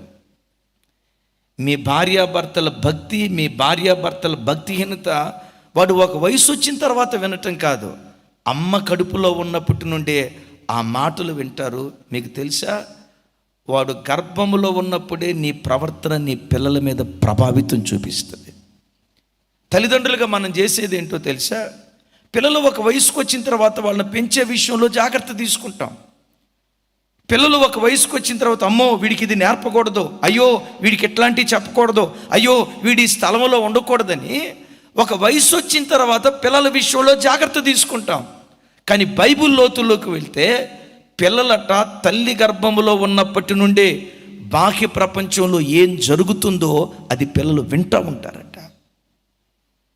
తల్లి కడుపులో ఉన్నప్పుడు పిల్లలు, నువ్వు మందిరంలో ఉన్నావు అనుకో, మందిరంలో వినే వాక్యం నీ గర్భములో ఉన్న శిశువు కూడా వింటాడు. గర్భస్థ స్త్రీగా దేవుని మందిరానికి వచ్చి దేవుని సన్నిధిలో నువ్వు దేవుని ఆరాధిస్తూ ఉంటే ఆ ప్రార్థన నీవు చేయటం మాత్రమే కాదు, నీ పెదవుల నుండి బయలుదేరే ప్రతి ప్రార్థన నీ గర్భములో ఉన్న బిడ్డ కూడా వింటాడు. వాక్యం వినేది నీ ఒక్కదానివే కాదు, నీ గర్భములో ఉన్న శిశువు కూడా గర్భములో ఉండి ఆ వాక్యం వింటాడు. గర్భములో ఉన్నప్పటి నుండే వాక్యపు బేజం వాడిలో పడితే ఈ తరపు పౌలుగా వాడు మారతాడు, ఈ తరపు మోషేలాగా వాడు మారతాడు. గర్భంలో ఉన్నప్పుడు ఏ టీవీ దగ్గర కూర్చొని ఏ పనికిమాలిన కార్యక్రమాలు చూసుకుంటా, ఏ బిగ్ బాస్ షో దగ్గర నువ్వు అనుకుంటావు నేను ఒక్కదాన్నే వింటున్నాను అనుకుంటావు. లోపటున్న వాడు అంటాడు, మమ్మీ నేను కూడా వింటున్నా. రాయి నువ్వు ఎక్కడున్నావురా, నువ్వు లోపటే కదా. అదే మమ్మీ నేను లోపటే ఉండి వింటున్నా. తల్లిదండ్రులారా, నీ గర్భంలో పుట్టే నీ పిల్లలు, నీ ప్రవర్తన నీ పిల్లలను గర్భంలో ఉన్నప్పుడే ప్రభావితం చేస్తుంది అన్న సంగతి నువ్వు గమనించు. ఎక్కువ శాతం పిల్లల మీద ప్రభావితం చూపించేది తల్లిదండ్రుల ప్రవర్తన, ఇంటి వాతావరణమే. ఇంటి వాతావరణం సరిగ్గా లేకపోతే పిల్లలు ఉన్మాదులైపోతారు. కన్నా తల్లిదండ్రుల ప్రవర్తన దేవుని ఎదుట సరైనది కాకుండా విపరీతమైపోతే ఆ కడుపున పుట్టిన పిల్లలు కూడా విపరీతం అయిపోతారు. ఈ మధ్య కాలంలో స్థలం పేరు నేను చెప్పను, ఆ తల్లిదండ్రులు విని బాధపడతారు, అందుకని నేను చెప్పను. 9 సంవత్సరాల వయసు కలిగిన ఒక చిన్న బిడ్డ 5 అంతస్తుల భవంతెక్కి దూకి ఆత్మహత్య చేసుకుంది. అయ్యో ఆ పసిబిడ్డ వయసు ఎంత అంటే just 9 years, maybe 3rd standard లేదా 4th standard. అరే 4th standard ఉన్న బిడ్డకి ఆత్మహత్య చేసుకొని చనిపోవలసినటువంటి బాధ ఏం కలిగింది? అసలు ఆ బిడ్డకు వచ్చిన కష్టం ఏంటి? 9 సంవత్సరాల పసిబిడ్డ, అరే 3వ తరగతి చదివే పసిబిడ్డ 5 అంతస్తుల భవత్మహత్య చేసుకొని చనిపోవలసిన కష్టం, మోయలేని భారం ఆ బిడ్డకి ఏమొచ్చింది అని చదివితే ఆ బిడ్డ సూసైడ్ నోట్లో రాసిందట, నా ఆత్మహత్యకు నా మరణానికి కారణం మా అమ్మా నానే, నా మరణానికి కారణం మా అమ్మా నానే. ఎందుకు అమ్మా నాన్న కారణమయ్యారు? మా అమ్మా నాన్నల మధ్యలో ఎప్పుడు రభసే, ఎప్పుడు కొట్లాటే. వాళ్ళు ప్రేమగా ఉన్నది నేను చూడలేదు, వాళ్ళెన్నడూ నాకు ప్రేమను పంచిన వాళ్ళు కాదు. నేను వెళ్ళిన స్కూల్లో వాళ్ళ అమ్మా నాన్న ఇద్దరూ కలిసి మా క్లాస్మేట్స్ని స్కూల్లో దించుతారు. అమ్మను చూడటంతో పరిగెత్తుకుంటూ వెళ్తారు ఆ పిల్లలు, నాన్న చూడటంతో పరిగెత్తుకుంటూ వెళ్తారు. వాళ్ళ అమ్మా నాన్నలు పిల్లలను ప్రేమించినట్లుగా మా నాన్న నన్ను ప్రేమించలే. మా అమ్మ నన్ను ప్రేమించలా, నన్ను ప్రేమించకపోతే ప్రేమించకపోయారు. మా తల్లిదండ్రులు ఎప్పుడు కొట్లాట, కీసులాట, రభస.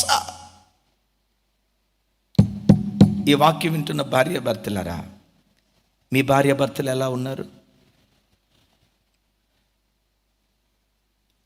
పిల్లలు చూస్తుండగా పిల్లల ఎదుట కొట్లాడుకునే వాళ్ళలాగా ఉన్నారా? పిల్లలు చూస్తుండగా పిల్లల ఎదుటే ఒకళ్ళ మీద దిండు, ఇంకొకళ్ళు చీప్, ఇలాంటి కార్యక్రమాలు చేసేవాళ్ళలాగా ఉన్నారా? పిల్లల ఎదుటే కొట్లాడుకునే వ్యక్తులుగా ఒకవేళ బ్రతుకుతున్నారా? ఒకవేళ మీరు అంటారేమో, అన్నయ్య అంటే పిల్లల ఎదుట కొట్లాడుకునే వాళ్ళుగా ఉన్నారంటే పిల్లలు లేనప్పుడు కొట్లాడుకోమంటారా? హిట్లర్ ప్రపంచానికి ఒక నియంతగా ఎందుకు మారాడో తెలుసా? హిట్లర్ని కన్న తల్లిదండ్రులు ఏనాడు ప్రేమగా ఉండేవాళ్ళు కాదట. కలహాలతో కూడుకున్న కాపునంలో నుండి ఒక ఉన్మాది పుట్టుకొచ్చాడు. జగడాలు జరిగే కుటుంబంలో నుండి ఒక నియంత పుట్టుకొచ్చాడు. వాక్యం వింటున్న తల్లిదండ్రులారా, తల్లి ఎట్టుదో బిడ్డ అట్టిదే, జాగ్రత్త సుమే. తండ్రి ఎట్టివాడు, కన్న తండ్రి ఎట్టివాడో ఆ తండ్రి కడుపున పుట్టిన బిడ్డ కూడా అలాంటి వాడిగా ఉండే ప్రమాదం ఎక్కువ శాతం ఉందని ప్రభు పేరిట నేను మనవి చేస్తున్నాను. అందుకని బైబిల్లో నేను ఎప్పుడూ చెప్తా కదా, వేరు పరిశుద్ధమైతే, చెప్పాలమ్మా, వేరు పరిశుద్ధమైతే ఒక చిన్న బొమ్మ చూపిస్తాను మీకు. తండ్రి ఏం చేస్తాడో కొడుకు సేమ్ అదే చేస్తాడు. రైట్,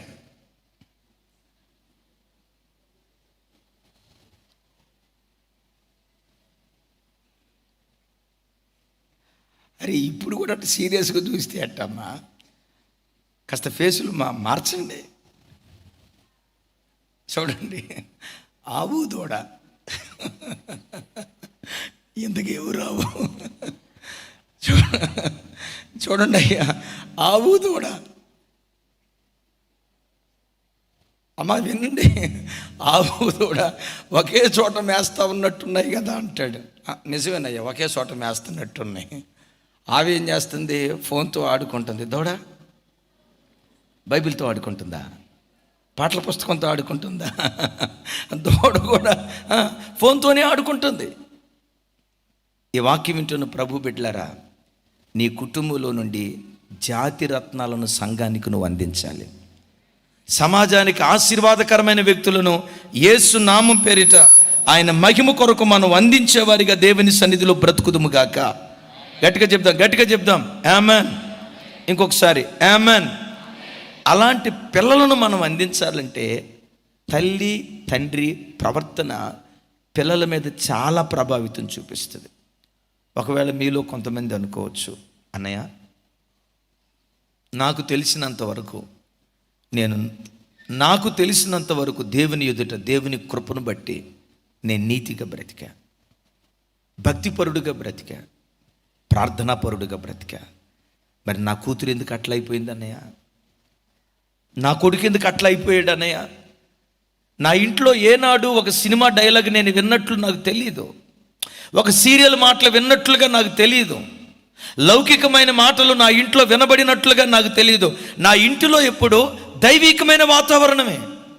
మందిరానికి క్రమంగా వచ్చేవాళ్ళం, సంఘంలో ఓ క్రమం కలిగిన కుటుంబంగా మేము పెరిగాం. మా మనస్సాక్షి దానికి ధైర్యంగా సాక్ష్యం చెప్తుంది. మరి ఇంత ధైర్యంగా మా మనస్సాక్షి సాక్ష్యం చెప్తున్నప్పుడు మా కూతురు ఎందుకు అట్లా అయింది, మా కొడుకు ఎందుకు అట్లా అయ్యాడు, మా వాతావరణం ఎందుకు అలా అయిపోయింది చెప్పమంటారా? వేరు పరిశుద్ధమైతే కొమ్మలు పరిశుద్ధమే అని రాసింది కదా.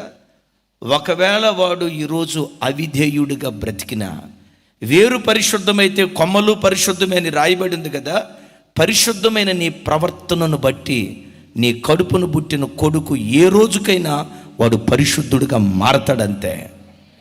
నీ ఇంటి వాతావరణం దైవికంగా ఉన్నప్పుడు, ఎస్ నా మనస్సాక్షి నా మీద నేరారోపణ చేయట్లేదయ్యా, ఓ మంచి భక్తి కలిగిన తల్లిగా నేను పెరిగాను, మంచి భక్తి కలిగిన తండ్రిగా నా కొడుకుని నేను పెంచాను, మరి ఎందుకు ఇలా? ఖచ్చితంగా చెప్తాను, నువ్వు చేసిన ప్రార్థన, నువ్వు కాచిన కన్నీళ్ళు, నువ్వు జీవించిన భక్తి జీవితపు ప్రభావం ఏదో ఒక రోజు వాడిని ప్రభావితం చేయక మానదు. నిన్ను మించిన భక్తిపరుడుగా నా దేవుడు మార్చక మానడం. ఎందుకు మా పిల్లలు ఎట్లా అయ్యారు, ఎందుకు మా కూతురు ఎందుకు ఎట్లా అయింది? కొంతకాలం లోకపు ప్రభావం వాళ్ళ మీద పనిచేయవచ్చు, కొంతకాలం లోకపు ఆకర్షణ వాళ్ళని ఆకర్షించవచ్చు. మీతో నేను చెప్పే మాట, వేరు పరిశుద్ధమైతే కొమ్మలు పరిశుద్ధములే అని వ్రాయబడినట్లుగా చేసిన ప్రార్థనలు ప్రభు ఆలకించి ఏదో ఒక రోజు నా దేవుడు వారిని దర్శించును గాక. నీ మట్టుకు నువ్వు, దేవా ఈ తరపు అమ్రాము యోకెబెదుల్లాగా మా భార్యాభర్తలు ఉండాలయ్యా, ఈ తరపు అకులా ప్రిస్కిల్లాగా మా భార్యాభర్తలు ఉండాలయ్యా, ఈ తరపు జకరియా ఎలిజబెత్తుల్లాగా మా భార్యాభర్తలు ఉండాలయ్యా.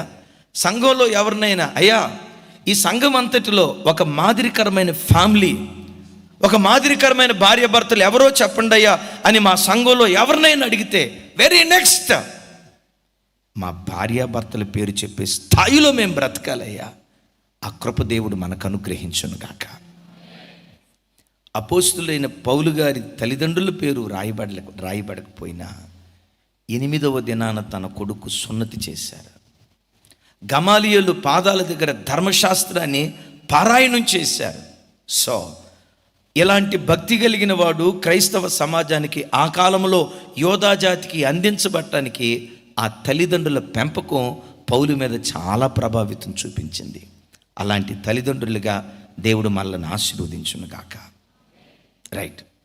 ఈ అపోస్తుడైన పౌలు గారు యవ్వన వయసుకు వచ్చిన తర్వాత గమాలియేలు యొద్ద దేవుని వాక్యం నేర్చుకోవటానికి వెళ్ళాడు. ఈ అపోస్తుల కార్యం 22వ అధ్యాయంలో ఆయన మాట్లాడుతూ బహు చక్కటి మాట అంటాడు. చూడండి, ఆయన విద్యాభ్యాసాన్ని గురించి చెప్తాను. అందరూ చూడండి, 22వ అధ్యాయం 3వ వచనం. మీరు ఈ మాట టిక్ చేసుకోండి. చాలా వాల్యుబుల్ వర్డ్, చాలా వాల్యుబుల్ వర్డ్ ఇది. ఈ మాట చదివినప్పుడు దాన్ని దాటి నా మనసు ముందుకు వెళ్ళటానికి ఇష్టపడలేదు.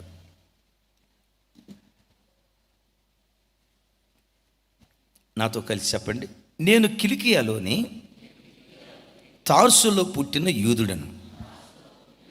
ఇంకొకసారి చెప్పండి. ఎక్కడ పుట్టాడు? పెరిగింది ఎక్కడ? విద్యాభ్యాసం ఎక్కడ? చెప్పాలి. విద్యాభ్యాసం ఎక్కడ? యెరూషలేములో. రైట్. అయితే ఈ పట్టణములో గమాలియేలు పాదముల యొద్ద పెరిగి మన పితరుల ధర్మశాస్త్ర సంబంధమగు నిష్ఠయందు శిక్షితుడనై ఏమై రైట్. అపోస్తలుడైన పౌలు గారు తను తాను పరిచయం చేసుకునేటప్పుడు, నా వైపు చూడండి, గమాలియేలు యొద్ద ధర్మశాస్త్రాన్ని నేర్చుకున్నాను అని అంటే బాగుండేది. నాకు ధర్మశాస్త్రాన్ని బోధించిన గురువు గారు గమాలియేలు అని అంటే బాగుండేది. పౌలు గారు ఇక్కడ తన గురువు గారిని గురించి పరిచయం చేసేటప్పుడు ఏమంటాడో తెలుసా? గమాలియేలు పాదముల యొద్ద నేను పెరిగి తిని అంటాడు. ఎక్కడ పెరిగాడంట? గమాలియేలు యొద్ద ధర్మశాస్త్రాన్ని నేర్చుకున్నాను అంటే బాగుండేది. గమాలియేలు నాకు ధర్మశాస్త్రాన్ని పారాయణం చేయించాడు అని అంటే బాగుండేది. అపోస్తుడైన పౌలు గారు ఎక్కడండి ఈ అధ్యాయం అంటే 22వ అధ్యాయం రాసేటప్పటికీ 3 సువార్త దండయాత్రలు చేశాడు. 2 ఖండాలలో తాను అడుగుపెట్టి వాక్యాన్ని ప్రకటించాడు. కోట్ల కొలది ప్రజలను ప్రభు తట్టు త్రిప్పాడు. అనేక మంది దైవ సేవకులను తయారు చేశాడు. ఓ రకంగా చెప్పాలంటే ఈ 22వ అధ్యాయంలో ఉన్న పౌలు గారు ఎవరంటే ఇంటర్నేషనల్ స్పీకర్. కొన్ని కోట్ల మందిని ప్రభు తట్టు త్రిప్పిన ఓ గొప్ప సేవకుడు. అంత గొప్ప సేవకుడైన తర్వాత కూడా ఏం మాట్లాడుతున్నాడో తెలుసా? గమాలియేలు పాదముల యొద్ద నేను ధర్మశాస్త్రాన్ని నేర్చుకున్నాను అంటాడు. అంటే ప్రభు బిడ్డలారా, అపోస్తుడైన పౌలు గారు ఆయన చేసిన ఎవరి పాదాల దగ్గర ఆయన పెరిగాడు అంటే గమాలియేలు పాదాల దగ్గర పెరిగాడు. అంటే పాదాల దగ్గర పెరగటం అంటే ఒట్టి వాక్యం నేర్చుకోవటమే కాదు, ఒకటి ప్రార్థన నేర్చుకోవటమే కాదు, ఆ దైవ సేవకునికి పాద పరిచర్య చేసి ఉంటాడు. ఏం చేసి ఉంటాడు? ఆ దైవ సేవకుడి పాదాల దగ్గర నేను పెరిగాను. అసలు ఆ మాట చూడండి, ఎంత దీనత్వం కలిగిన వాడో. ఎంత గొప్ప సేవకుడైనా తన మూలాలు తాను మర్చిపోలేదు. తనకు ధర్మశాస్త్రాన్ని నేర్పిన గురువును మర్చిపోకుండా తనను తాను పరిచయం చేసుకునేటప్పుడు గమాలియేలు పాదాల దగ్గర నేను పెరిగాను. గమాలియేలు యొద్ద అపోస్తలుడైన పౌలు గారు వాక్యం నేర్చుకోవటమే కాదు, బాగా వినండి, ప్రార్థన నేర్చుకోవటమే కాదు, వాక్యం ప్రకటించడం నేర్చుకోవటమే కాదు, ఆ వాక్యాన్ని నేర్పిన దైవ సేవకుడికి పాద పరిచర్య చేశాడు.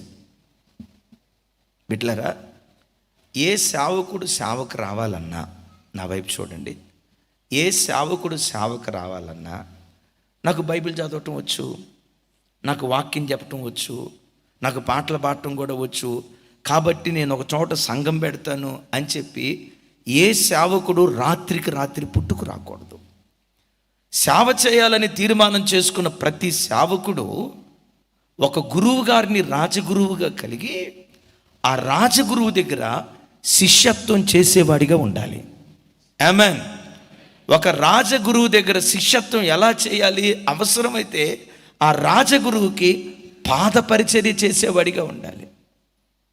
దేవుని కృప చెప్తాను, నా వైపు చూడండి. కారణం తెలీదు, అపోస్తలుడైన పౌలు గారు అంటాడు కదా, నేను సేవకుణ్ణయ్యాను అన్న సంగతి సేవకుణ్ణి అయిన తర్వాత నాకు తెలిసింది. జార్జ్ అన్న సేవకుడు అవుతాడు అన్న సంగతి సేవకుడైన తర్వాత మీకు తెలిసింది. జార్జ్ అన్న సేవకుడు అవుతాడని దేవుడు ఎప్పుడు ఎరిగాడో తెలుసా? తల్లి గర్భంలో ఉన్నప్పుడే దేవుడు ఎరిగాడు.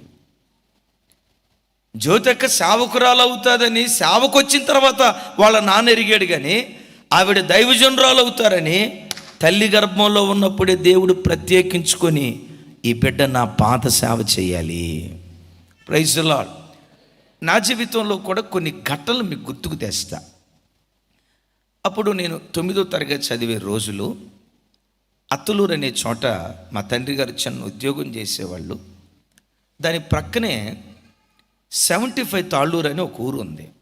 ఆ ఊరిలో ఒక చర్చి డెడికేషన్కి దైవజనులు ఏసన్న గారు వస్తున్నారు అని తెలిసింది. కుటుంబం అంతా కలిసి, అలాగే అత్తలూరు స్థానిక సంఘానికి చెందిన ఒక 50-60 మందిని అత్తలూరు నుంచి తాళ్ళూరులో జరిగే ఆ చర్చి డెడికేషన్ కార్యక్రమానికి వెళ్ళాం. మా నాన్నగారు ఏసన్న గారికి కొంచెం పరిచయమే. మా నాన్నగారిని ఏసన్న గారు బాగా ఎరుగుదురు. ప్రార్థన అంతా అయిపోయిన తర్వాత మా తండ్రి గారు ఆయనకు పుట్టిన పిల్లలు మమ్మల్ని అందరినీ పరిచయం చేస్తున్నాడు.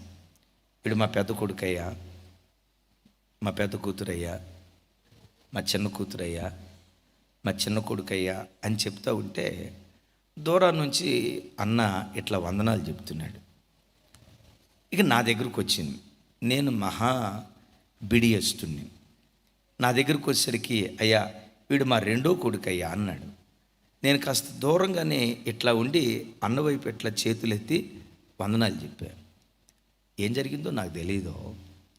ఆ దైవ సేవకుడు నన్ను దగ్గరికి లాక్కొని గుండెల మీద పెట్టుకొని నా తల మీద చేయించి ప్రార్థన చేశాడు. మా నాన్న అక్కడుండి చూస్తూ ఉన్నాడు. పెద్దోడిని చూపించా, తీసుకోలా. చిన్నోడిని చూపించా, తీసుకోలా. మూడోవాడిని చూపించా, తీసుకోలా. పెద్ద అమ్మాయిని చూపించా, చిన్న అమ్మాయిని చూపించా, తీసుకోలా. మా నాన్న అప్పుడు అర్థం కాక ఈ బిడ్డనే ఎందుకు తీసుకున్నాడు ఆ రోజు ఆయనకు అర్థం కాల. ఈరోజు ఏమంటాడంటే నిన్ను అందుకు తీసుకున్నాడురా ఆ రోజు. ఎందుకు? బాప్తిస్మం ఇచ్చి యోహాను తల్లి గర్భంలో ఉన్నప్పుడు మరియ తల్లి గర్భంలో యేసయ్య ఉన్నారు కదా, మరియ తల్లి రావటంతో గర్భంలో ఉన్న శిశువు గంతులేసాడు కదా. ఆ గొప్ప దైవ సేవకుడు ఒకవేళ ఆయన ఆత్మలో దేవుడు మాట్లాడాడేమో, వీడు రాగల కాలంలో మీ జాబితాలో చేర్చబోతున్నాడు, వీడు కూడా యాజక సంతతిగా మార్చబడబోతున్నాడు, వీడు కూడా దైవ సేవకుడిగా మార్చబడబోతున్నాడని ఆత్మలో ఆయన గ్రహించాడేమో నాకు తెలియదు, కానీ దగ్గరకు తీసుకొని ప్రార్థన చేశాం. ఆయన చూస్తా పెరుగుతూ వచ్చాం. ఓ రకంగా ఆ కాలంలో సేవలో హీరో ఎవరు అంటే, హీరో అంటే ఆ హీరో కాదు, సేవకుల్లో హీరో ఎవరంటే ఆ గొప్ప సేవకుడు ఆ రోజుల్లో. కొంతకాలం తర్వాత నేను హైదరాబాద్ వచ్చి డేవిడ్ రాజు గారని ఒక మంచి దైవ సేవకులు, ఆ సేవకుల దగ్గర ఒక సంవత్సరం శిష్యరికం చేశాను.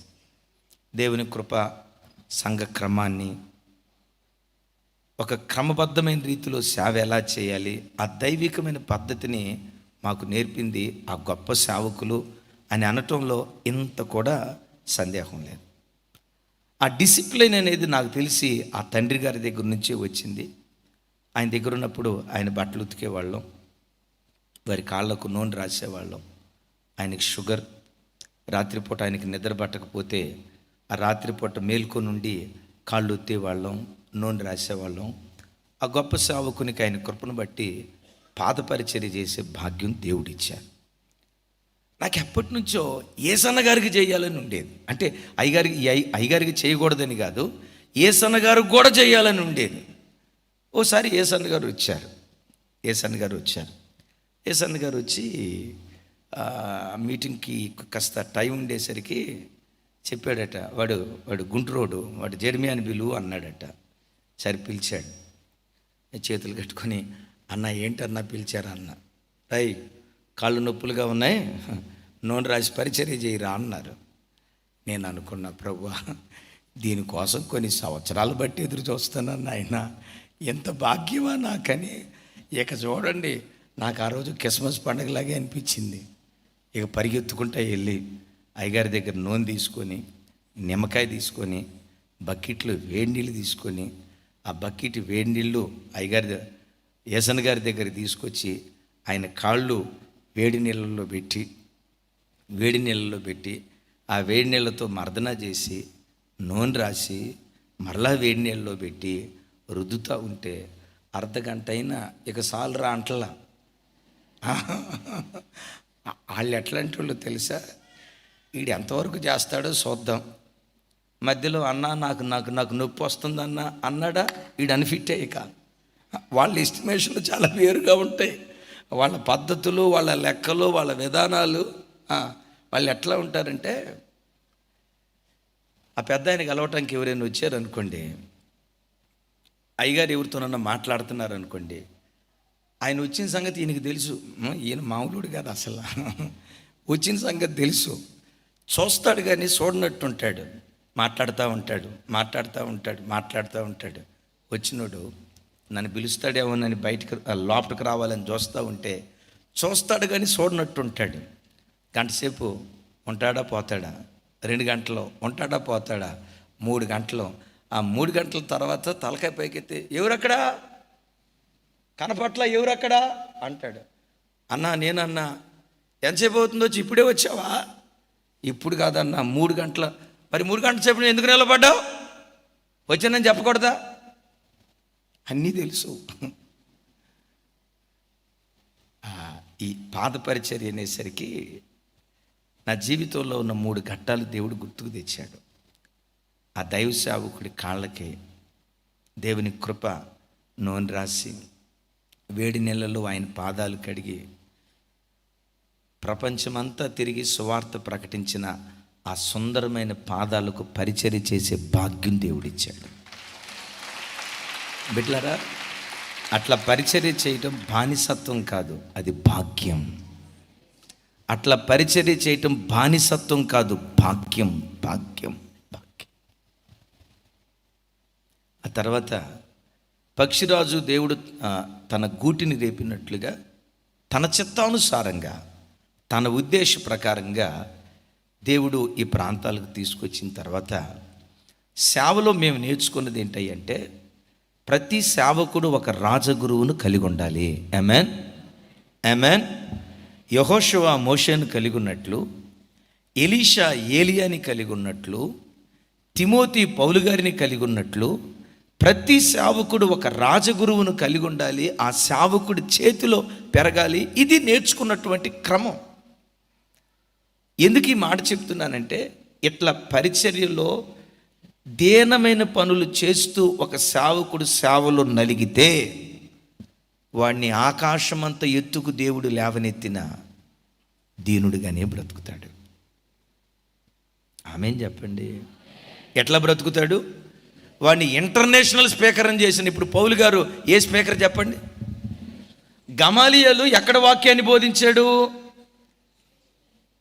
అరే రే రే రే రే చెప్ప గమాలియేలు ఎక్కడ వాక్యాన్ని బోధించాడు? జస్ట్ ఒక్క యెరూషలేములోనే. తన గురువు గారు పట్టణానికి పరిమితం అయితే శిష్యుడు ప్రపంచానికి పరిమితం అయిపోయాడు. మరలా ఈ మాట వినండి. గురువు గారు ఒక పట్టణానికే పరిమితం అయ్యాడు. ఆ గురువు దగ్గర పాద పరిచర్య చేసిన ఆ దైవ సేవకుడు ప్రపంచానికి ఆశీర్వాద కారణంగా మారిపోయాడు. బిడ్డలారా, మీరు ఎక్కడ ప్రపంచంలో ఏ సేవకుడి దగ్గరికి ఎక్కడైనా ట్రాన్స్ఫర్ అయ్యి వెళ్ళినా రాత్రికి రాత్రి పుట్టుకొచ్చే సేవకుల దగ్గరికి వెళ్ళొద్దు. అసలు ఎక్కడ పెరిగాడు? సుశిక్షితుడా కాదా? ఒక రాజగురువు దగ్గర పెరుగుతున్నాడా లేదా? కొంతమంది సేవకులు ఎట్లా అంటారంటేనండి, మాది ఇండిపెండెంట్ సేవ అండి. ఏ సేవ? కొంచెం గట్టిగా, కొంచెం నోరు తెరిచి చెప్పండి అమ్మా. ఈ ప్రపంచంలో ఇండిపెండెంట్ సేవ చేసేవాడు ఒకే ఒకడు. ఎవడాడు అమ్మ? సైతానా. అట్లంటే ఇండిపెండెంట్ పాస్టర్లు నీ మీద కోపడతారు. నాకేం తెలియదు. నీ పేరేం పేరమ్మా? నీ పేరు చెప్తా. ఆ అమ్మని అడుగుతూ ఉంటే ఆ అమ్మ ఏమంటుందంటే, నా పేరు మర్చిపోయాను అంటుంది. సరే నేనేం చేయలేదు, మర్చిపోయావు కదా పోనండి. ఏ సేవకుడు రాత్రికి రాత్రి పుట్టుకు రాకూడదో అనుభవం కలిగిన సేవకుల చేతిలో నలపబడాలి. తెలుసా? ఎంత నలగొట్టబడతాడో భవిష్యత్తులో అంత వెలగటానికి దేవుడు కృప చూపిస్తాడు. ఈ కాలంలో పరిస్థితులు ఎట్లా ఉన్నాయంటే, కొంచెం బైబిల్ ట్రైనింగ్కి వెళ్ళాడా, కొంచెం పాట పాడటం వచ్చిందా, కొంచెం ప్రార్థన చేయటం వచ్చిందా, కొంచెం వాక్యం చెప్పటం, 4 ఇంగ్లీష్ ముక్కలు వచ్చినాయా, Jesus heels, Jesus saves, come come come come come come అని మొత్తాన్ని కంపు చేసి వదిలిపెడతాడు. ప్రతి సేవకుడు ఒక రాజగురువును కలిగి ఉండాలి.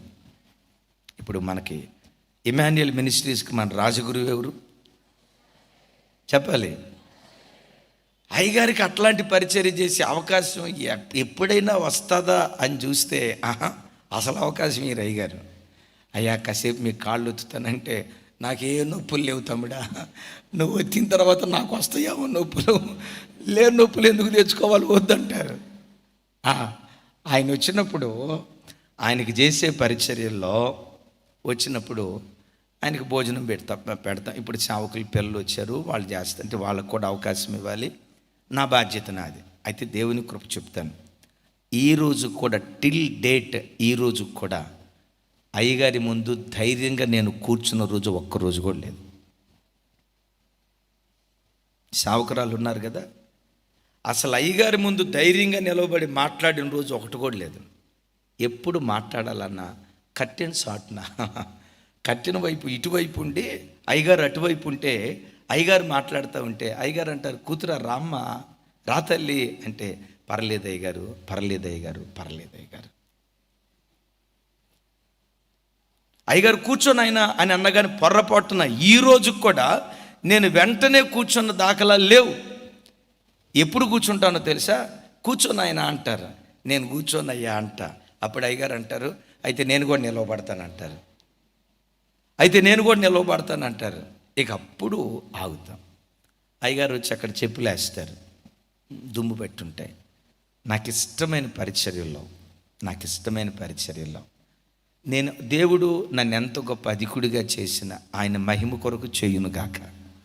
ఎంత అధికుడిగా చేసినా ఆయన కాళ్ళు ఒత్తటానికి, ఆయన చెప్పులు తొడవటానికి, చెప్పులు ఇడిచిపోతే చెప్పులు తడిబట్టతో శుభ్రంగా అప్పుడు తుడిచి శుభ్రంగా షైనింగ్ పెట్టి చెప్పులు అక్కడ పెట్టేవాడిని. వెంటనే మీటింగ్కి అయ్యగారు బయలుదేరి వచ్చేటప్పుడు చెప్పులు వేసుకునేటప్పుడు, నా చెప్పులే తమ్ముడు అనేవాళ్ళు. ఈ మీయేనయ్యా అంటే, ఈ నాయిగాదే మీయేనయ్యా, ఏంటి కొత్తగా ఉన్నాయి, నేను చెప్పేవాడిని కాదు. అయ్యగారు చొక్కా వేసుకునేటప్పుడు అయ్యగారికి చేతులు వణుకుతూ ఉంటాయి కదా, గుండీలు పెట్టుకోలేరు. అసలు ఆయన ఎవరి చేత పరిచర్య అస్సలు చేయించుకోరు. ఇక అది ఆయన ప్రతిష్ట. అసలు పరిచర్య చేయించుకోరు. ఆ షర్ట్ వేసుకొని గుండీలు పెట్టుకునేటప్పుడు ఇట్టెట్లా వణుకుతూ ఉంటే నేను పరిగెత్తుకుంటా వెళ్ళి ఎప్పుడైనా గుండీలు పెట్టి నేను పెడతానయ్యా అంటే, అయ్యగారు ఇట్లా అన్నప్పుడు గుండీలు పెడతా కదా, ఆయనకు చొక్కా గుండీలు పెట్టేటప్పుడు నా ఛాతీ 50 ఇంచులు పెరిగిద్ది. అందుకని బిడ్డలారా, సేవకురాలను కానీ నన్ను కానీ చూడండి. ఉదయం చెప్పే కదా, 2022 సంవత్సరంలో మాకే దీనత్వం ఉందో అంటే మరలా ఇది వినయ గర్వం అయిపోద్ది. మళ్ళీ ఇది ఎక్కువ చెప్పుకుంటే ఏ గర్వం, ఇంకోసారి చెప్పండి అంటే విన్నారు ఈ మాట, ఏ గర్వం అంటే వినయంలో కూడా గర్వం. ఏంటో తెలుసా మీకు? తెలుసా, నా అంత వినయం కలిగినోడు లేడు. దీన్ని ఏమంటారంటే వినయ గర్వం అయిపోద్ది. యేసయ్యకి మహిమ కలుగును గాక. ఎప్పుడు అనుభవం కలిగిన సేవకుల దగ్గర పాద పరిచర్య చేస్తూ పెరుగుతూ ఉంటే వాడిని ఆకాశమంతా ఎత్తుకు తీసుకుని వెళ్ళిన దీనుడిగా బ్రతకటానికి ఇష్టపడతాడు. చెప్పమంటారా? యేసయ్యకి ఇష్టమైన గుణాల్లో అతి శ్రేష్టమైన గుణం చెప్పాలి, ప్రార్థన. అమ్మ, యేసయ్యకు బాగా ఇష్టమైన గుణం దీనత్వం. యేసయ్యకు బాగా ఇష్టమైన గుణం దీనత్వం. ఎందుకు?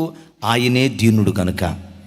ఆయనే దీనుడు కనుక. ప్రభు అంటాడు కదా, ప్రయాసపడి భారం మోయించిన సమస్త జనులారా నా యొద్దకు రండి, నా కాడిని ఎత్తుకొని నా యొద్ద మీరు పాటలు నేర్చుకోండి, ప్రసంగం నేర్చుకోండి, ప్రార్థన నేర్చుకోండి, వాక్యం నేర్చుకోండి అని అన్నాడా? ఇది అనలా. ఏమన్నాడు తెలుసా? నా యొద్దకు వచ్చి నా కాడిని ఎత్తుకొని నా సాత్వికాన్ని నా దేన మనసును మీరు నేర్చుకోండి అంటాడు. హల్లెలూయా. అనుభవం కలిగిన సేవకుల దగ్గర ఒక సేవకుడు నలపబడితే దేవుడు వాడిని ఏ స్థాయికి తీసుకొని వెళ్ళినా దీనుడిగా బ్రతుకుతాడు. ఇప్పుడు చూడండి, ప్రపంచమంతటికి వాక్యం అందించిన పౌలు తనను తాను పరిచయం చేసుకునేటప్పుడు ఏమని మాట్లాడతాడు? గమాలియేలు పాదముల యొద్ద, గమాలియేలు పాదముల యొద్ద పౌలా ఇంత దీనత్వం ఏంటి? ఆ పరిచర్యలో నలిపి నలిపి నలిపి నలిపి మాకు దీనత్వాన్ని నేర్పారయ్యా. మేమేదో దీనులు అని చెప్పడానికి నేను ఈ మాట చెప్పట్లేదు, కానీ ఆ సేవకుల దగ్గర నలపబట్టాన్ని బట్టి ఎలాంటి దీనత్వం వచ్చిందో చెప్తా. ఎక్కడైనా మీటింగ్కి వెళ్తే పాస్టర్ గారిని సన్మానించాలి అని శాలువ కప్పుతారు. నాకు తెలిసి 20 సంవత్సరాల సేవలో ఎక్కడ నేను శాలువ కప్పుకున్నట్లుగా నాకు తెలియదు. ఎందుకు అంటే, ఒక ఘనమైన పరిచర్య ఒకవేళ మేం చేశాము అని అంటే చేసింది మేం కాదు, మాకు తోడయ్యున్న కృపే ఈ పరిచర్య చేసింది. ఇప్పుడు శాలువ ఎవరికి కప్పాలా? కృపకు కప్పాలా? కనపడదుగా కృప. ఇప్పుడు శాలువ ఎవరికి కప్పాలా? ఎవరైనా పొగడబోతా ఉన్నా, శాలువ కప్పబోతా ఉన్నా, సన్మానించబోతా ఉన్నా, బిడ్డలారా చెప్తాను, కాళ్ళు చేతులు గడగడ గడగడగడ వణుకుతాయి. నేను అబద్ధమాడుట లేదు, లైవ్ వెళ్తుంది. మొన్న రాయగడ వెళ్ళాం కదా, ఒరిస్సా. మేము రైల్వే స్టేషన్ కాడ మేము దిగటంతో దరిదాపుగా ఒక 10-12 మంది పాస్టర్ గారులు మమ్మల్ని ఎదుర్కోవటానికి రైల్వే స్టేషన్ దగ్గరకు వచ్చారు. రైల్వే స్టేషన్ బయటకు వచ్చాను, నేను సేవకురాలు వచ్చాము. కనీసం ఒక 10 మంది సేవకురాళ్ళు, కొంతమంది యవ్వన పిల్లలు ఉన్నారు. వాళ్ళు మమ్మల్ని ఒక చోట నిలవబెట్టారు. ఏంట్రా ఎందుకు నిలవబెట్టారని చూస్తే, ఆ పక్కమటి 2 ఇంత ఎత్తు పీటలు ఉన్నాయి, ఆ పక్కమటి ఒక బకెట్ ఉంది, దాని లోపల ఒక మగ్గు ఉంది, నీళ్లు ఉన్నాయి. ఒక 2 సేవకులు అక్కడ ఉన్నారు. మమ్మల్ని పిలిచి, అయ్యా ఈ ప్లాస్టిక్ కుర్చీ, ఈ ప్లాస్టిక్ స్టూల్ ఎక్కండి అయ్యా అన్నారు. ఎందుకయ్యా అన్నాం. దైవజనుడా, మా పట్టణానికి మీరు వచ్చారు, మీ పాదాలు నీళ్లతో కడిగి తర్వాత మా పట్టణంలోకి ఆహ్వానించాలి. ఇది మా ఒరిస్సా సంస్కృతి. ఓ మంచి దైవ సేవకుడు ఎప్పుడు మా పట్టణానికి వచ్చిన, సత్యవాక్యాన్ని సరిగ్గా బోధించే ఏ సేవకుడు మా పట్టణానికి వచ్చినా అలాంటి సేవకుల పాదాలు కడిగి ఆహ్వానించడం మా పద్ధతి అయ్యా, మీరిద్దరు నిలవబడండి అన్నారు. ఆ పీటలో ఈ మాటలు వినటంతో ముందు నా కాళ్ళ కింద ఉన్న పీట కదిలిపోవటం స్టార్ట్ అయింది. అయ్యా, అంత గొప్పవాళ్ళం కాదయ్యా, అంత గొప్పోళ్ళం, అంత గౌరవాన్ని, అంత ఘనతను పొందటానికి ఏమాత్రమూ తగినటువంటి వాళ్ళం కాదయ్యా. వాళ్ళు అన్నారు, యేసు ప్రభు వారు పాదాలు కడిగి, నేను మీకు చేసినట్లుగానే మీరు ఒకరికొకడు చేసుకోండి అని యేసు ప్రభు అనలేదా? సో మేము వాక్యాన్ని బట్టి మీ కాళ్ళు కడుగుతామంటే నేను కూడా అప్పుడు అనుకోవచ్చు, మంచిది, బైబిల్లో రాయబడింది కదా, కడిగేసేయండి అని కాళ్ళు పెట్టవచ్చు. నా అయ్యా, ఈ పాపం కొరకు ఒకప్పుడు పరిగెత్తిన పాదాలయ్యా, అపవిత్రత కొరకు పరిగెత్తిన పాదాలయ్యా, రోత జీవితం జీవించిన, ఒకప్పుడు జీవించిన పాదాలయ్యా. ఈ పాదాలకు ఏదైనా పరిశుద్ధత కలిగిందంటే అది యేసయ్య రక్తము ద్వారా తప్ప, ఆయన వాక్యం ద్వారా తప్ప, ఆయన ఆత్మ ద్వారా తప్ప చెప్పుకోవటానికి స్వనీతి సంబంధమైన కార్యాలు ఏవీ లేవయ్యా. అసలు మేము దీనికి తగినోళ్ళం కాదయ్యా అని ఇద్దరం తిరస్కరించాం. లేదయ్య గారిని పావు గంటగా ఒక 5 నిమిషాలు బ్రతిమలాడారు. దీనులుగా పరిచర్యలో రాయగఢలో అడుగుపెట్టాం. దేవుని కృప, విజయవాడలో ఎలాంటి ఉద్యమాన్ని దేవుడు పుట్టించాడో ఒరిస్సా రాష్ట్రంలో రాయగఢలో కూడా అలాంటి ఉద్యమాన్ని దేవుడు పుట్టించాడు. కారణం ఏంటంటే మేము ఎంత అన్నట్లుగా మనం అడుగుపెట్టామా? సేవలో నేను గమనించా, గర్వించిన ప్రతిసారి సిగ్గుపడతావు, దీనుడిగా బ్రతికిన ప్రతిసారి తలెత్తుకొని తిరిగేటట్లుగా దేవుడు కార్యం చేస్తాడు. అలాంటి దీనత్వం ప్రభు మనకిచ్చునుగాక. అలాంటి దీనత్వంలో పెరిగిన పౌలు ప్రపంచానికి ఆశీర్వాదకరమైన వాడిగా మారిపోయాడు. దేవుడు మనలను అలా చేయునుగాక.